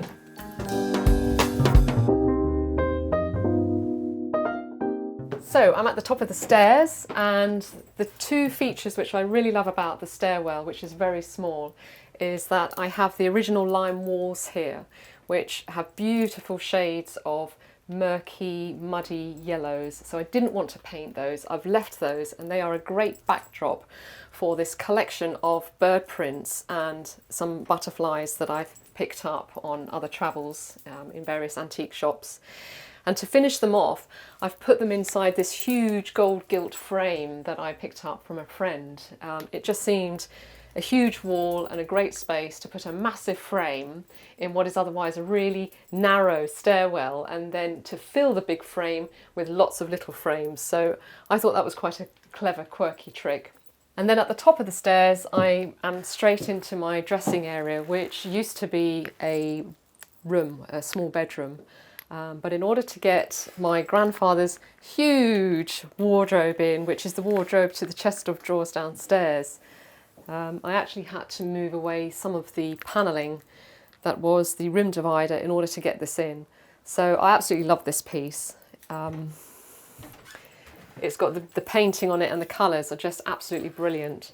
And this space is south facing, so it gets a lot of sun in here. It's a great space just to get ready. I have also my mother's mirror on this side of the wall, which is an old antique piece. And to add my own touch here, I've made this colour here, and I've made the colour on the wall. So I've used a paler shade on the walls as an emulsion, and I've used an eggshell here on the woodwork. And the colours of the story are inspired by my green kimono. I love collecting kimonos. I've got quite a few, but this is one of my more recent ones, and I love the colours of this. So I've used this as the inspiration to make the colour on the wall, a muted version of it. And the lampshades are made by me. So these were plain white lampshades, lamp bases, and I used various colours of green and blue from the colours that I'd mixed downstairs to wash over them and to add in the streaks. And what I really like about them, particularly at night when it's dark outside, is that the colour comes through the parts of the material where it hasn't quite saturated into the linen. So if I turn it off, for example, you'll see it disappears, and then when I turn the light on, the colour comes through. So that was an unexpected surprise, which I really liked. This is a statue from Italy again. She actually came on a very tall plinth and I couldn't fit her in here. So she was a statue from my grandfather's apartment. I think she's probably about 150 years old. She got a little bit damaged in her transportation, but she's very happy there.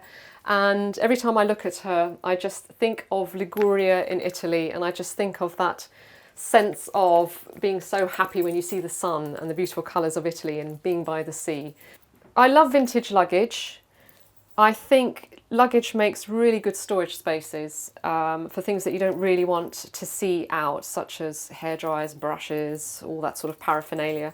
So I use two here to store items. I've also got another really lovely one here which I inherited, which has stickers from travels all around the world. I think it's such a lovely, quirky piece. Again, storing items which I want to keep but don't necessarily want to use on a daily basis.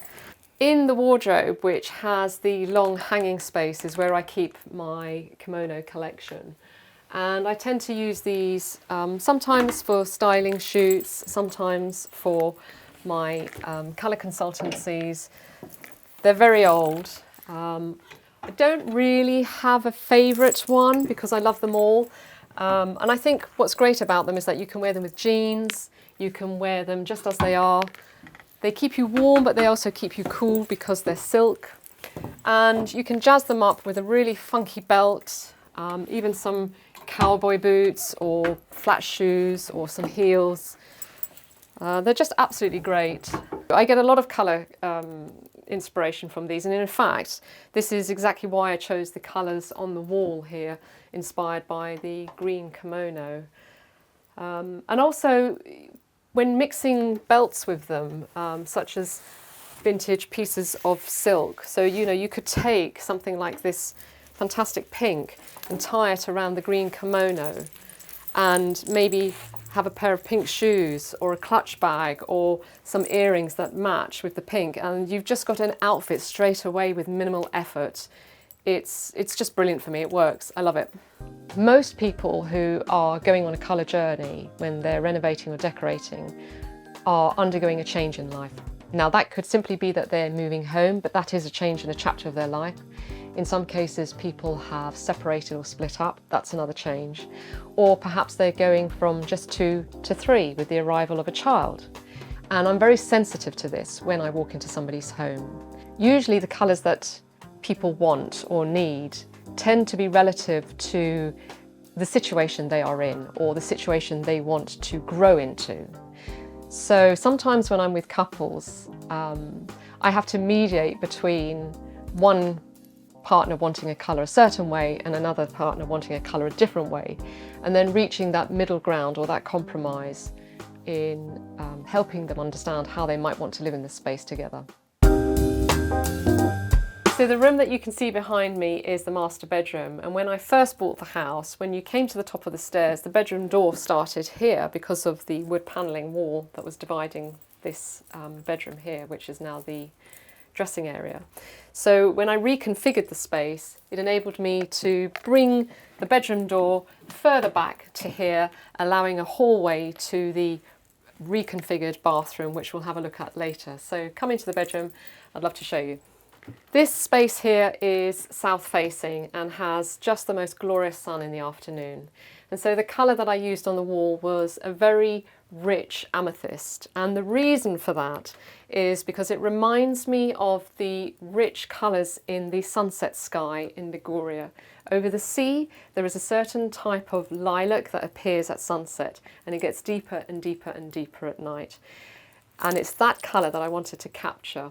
So I've washed the walls in that colour, whereas for the woodwork I've used something a little more contrasting, which is quite pared back and goes really well with the Cuba cloths, like this one here, for example, that I was explaining earlier on as part of my African collection. I have quite a few of these, but here's just one example that I drape over the doors. I love to drape material over doors. I think it's a great way of accessorising a door, which is otherwise just very plain and simple. So I always encourage people to drape beautiful fabrics or textiles over doors. In this case, I'm using Cuba cloths, and I have another framed version here.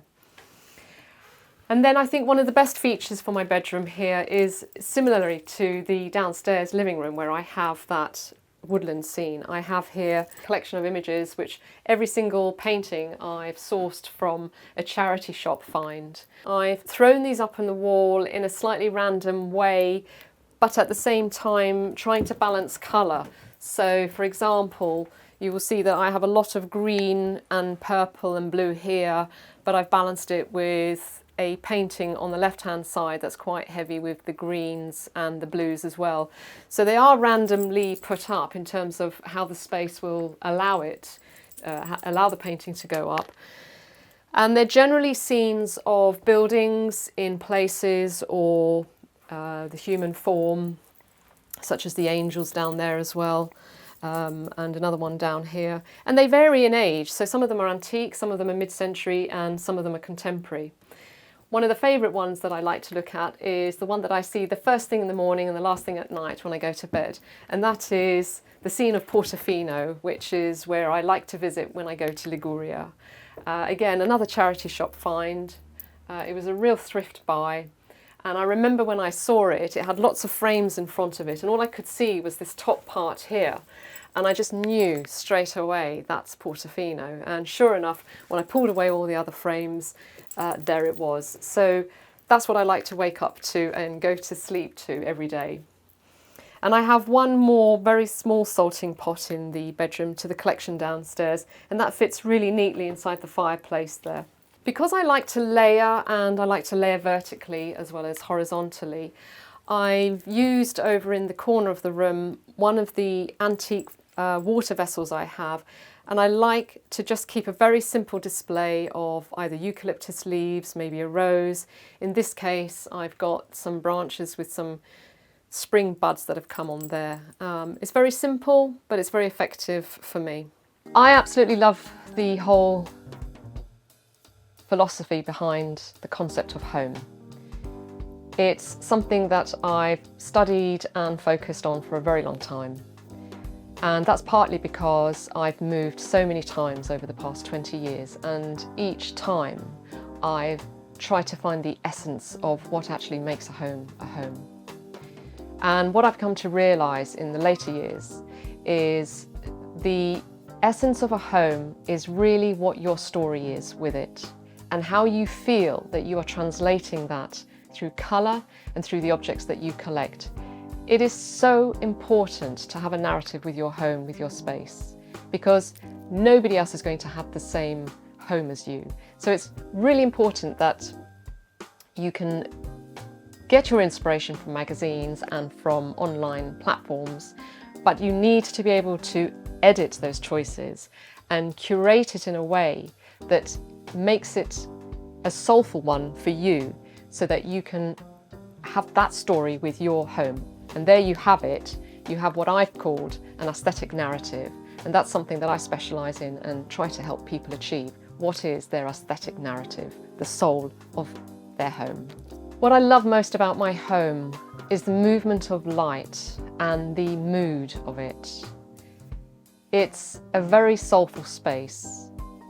It has dark moments and it has bright moments. So without doubt, what I love most about my home is the way the light moves throughout it, which gives me a chance to experience the spaces in different ways throughout different times of the day, and indeed throughout different times of the year. So adjoining the bedroom is the bathroom, which has a little lobby with an antique mirror from Italy and a couple of sea scenes, paintings. And then you come through to the bathroom, which is slightly different in colour, and that's because I had one rule, which was I wanted the decorative objects and the colours that I used to remind me of my childhood in Italy when I used to swim in the sea in Sardinia. And so the colour that I chose for the tiles is a very particular type of chartreuse that reminds me of swimming through seaweed in Sardinia. There's a spot where I sometimes go. The colour of the seaweed is so particular, and when you swim through it, you are literally submerging yourself into this beautiful chartreuse. So the green tiles have variations of this colour, so it's not a block colour, it's not a matte colour, there are different degrees of the colour in there. So when I'm in that space, I'm literally submerged again into the seaweed. And to kind of play on that a little bit more, I've got this fantastic succulent plant which really does look like some of the seaweed. And just like the rest of the house where I have themes, I have more themed paintings here which are of sea scenes, shells, boats,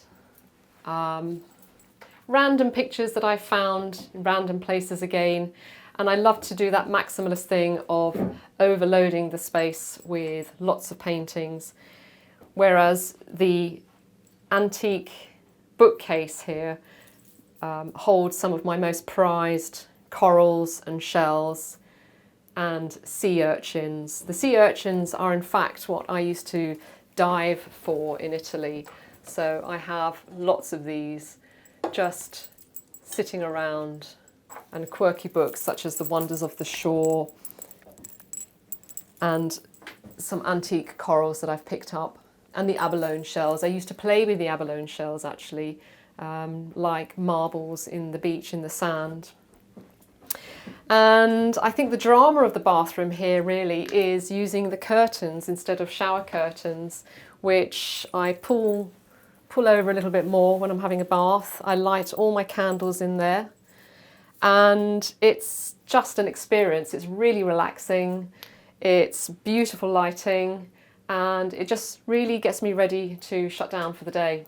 The candle holders here are the fleur-de-lis symbol, which is again playing on my surname, and a bit like the grate in the fireplace downstairs. They were a gift from an interior designer friend, and they're great. They work really well for me. And I didn't want a conventional bathroom, just like the kitchen isn't conventional, so I sourced a cabinet that was the right size for me and a fantastic large basin, and had that mounted on top. So again, it's that very relaxed look in the bathroom, and I've put two of my very old urns from my very early floristry days that I've kept, and they decorate the windowsill just right for me. In the corner I've got a couple of oars, boat oars, which I thought was quite a quirky little touch, and a great sea scene again of a woman by the water. When I was designing the bathroom, I decided to use the original panelling that I found behind some stud work in the wall here when I was repairing. So this panelling here was actually the original woodwork used on the inside of the wall here. Not so much at the time the property was built, more so when it was probably renovated a long time ago, but it was so beautiful with the variations in the colour that instead of disposing of it, I decided to adapt it so I could use it as the panelling for the bath instead of having a conventional panelling or plastic even. This bathroom really does set me up for the day. It's a great space to come into. I find it very relaxing and invigorating at the same time. The word home to me means a space where I can transport myself to beautiful memories of my past, things that I cherish, and a space where I can grow as a person. Thanks for watching. Be sure to go to homeworthy.com for exclusive content, shopping guides, and so much more.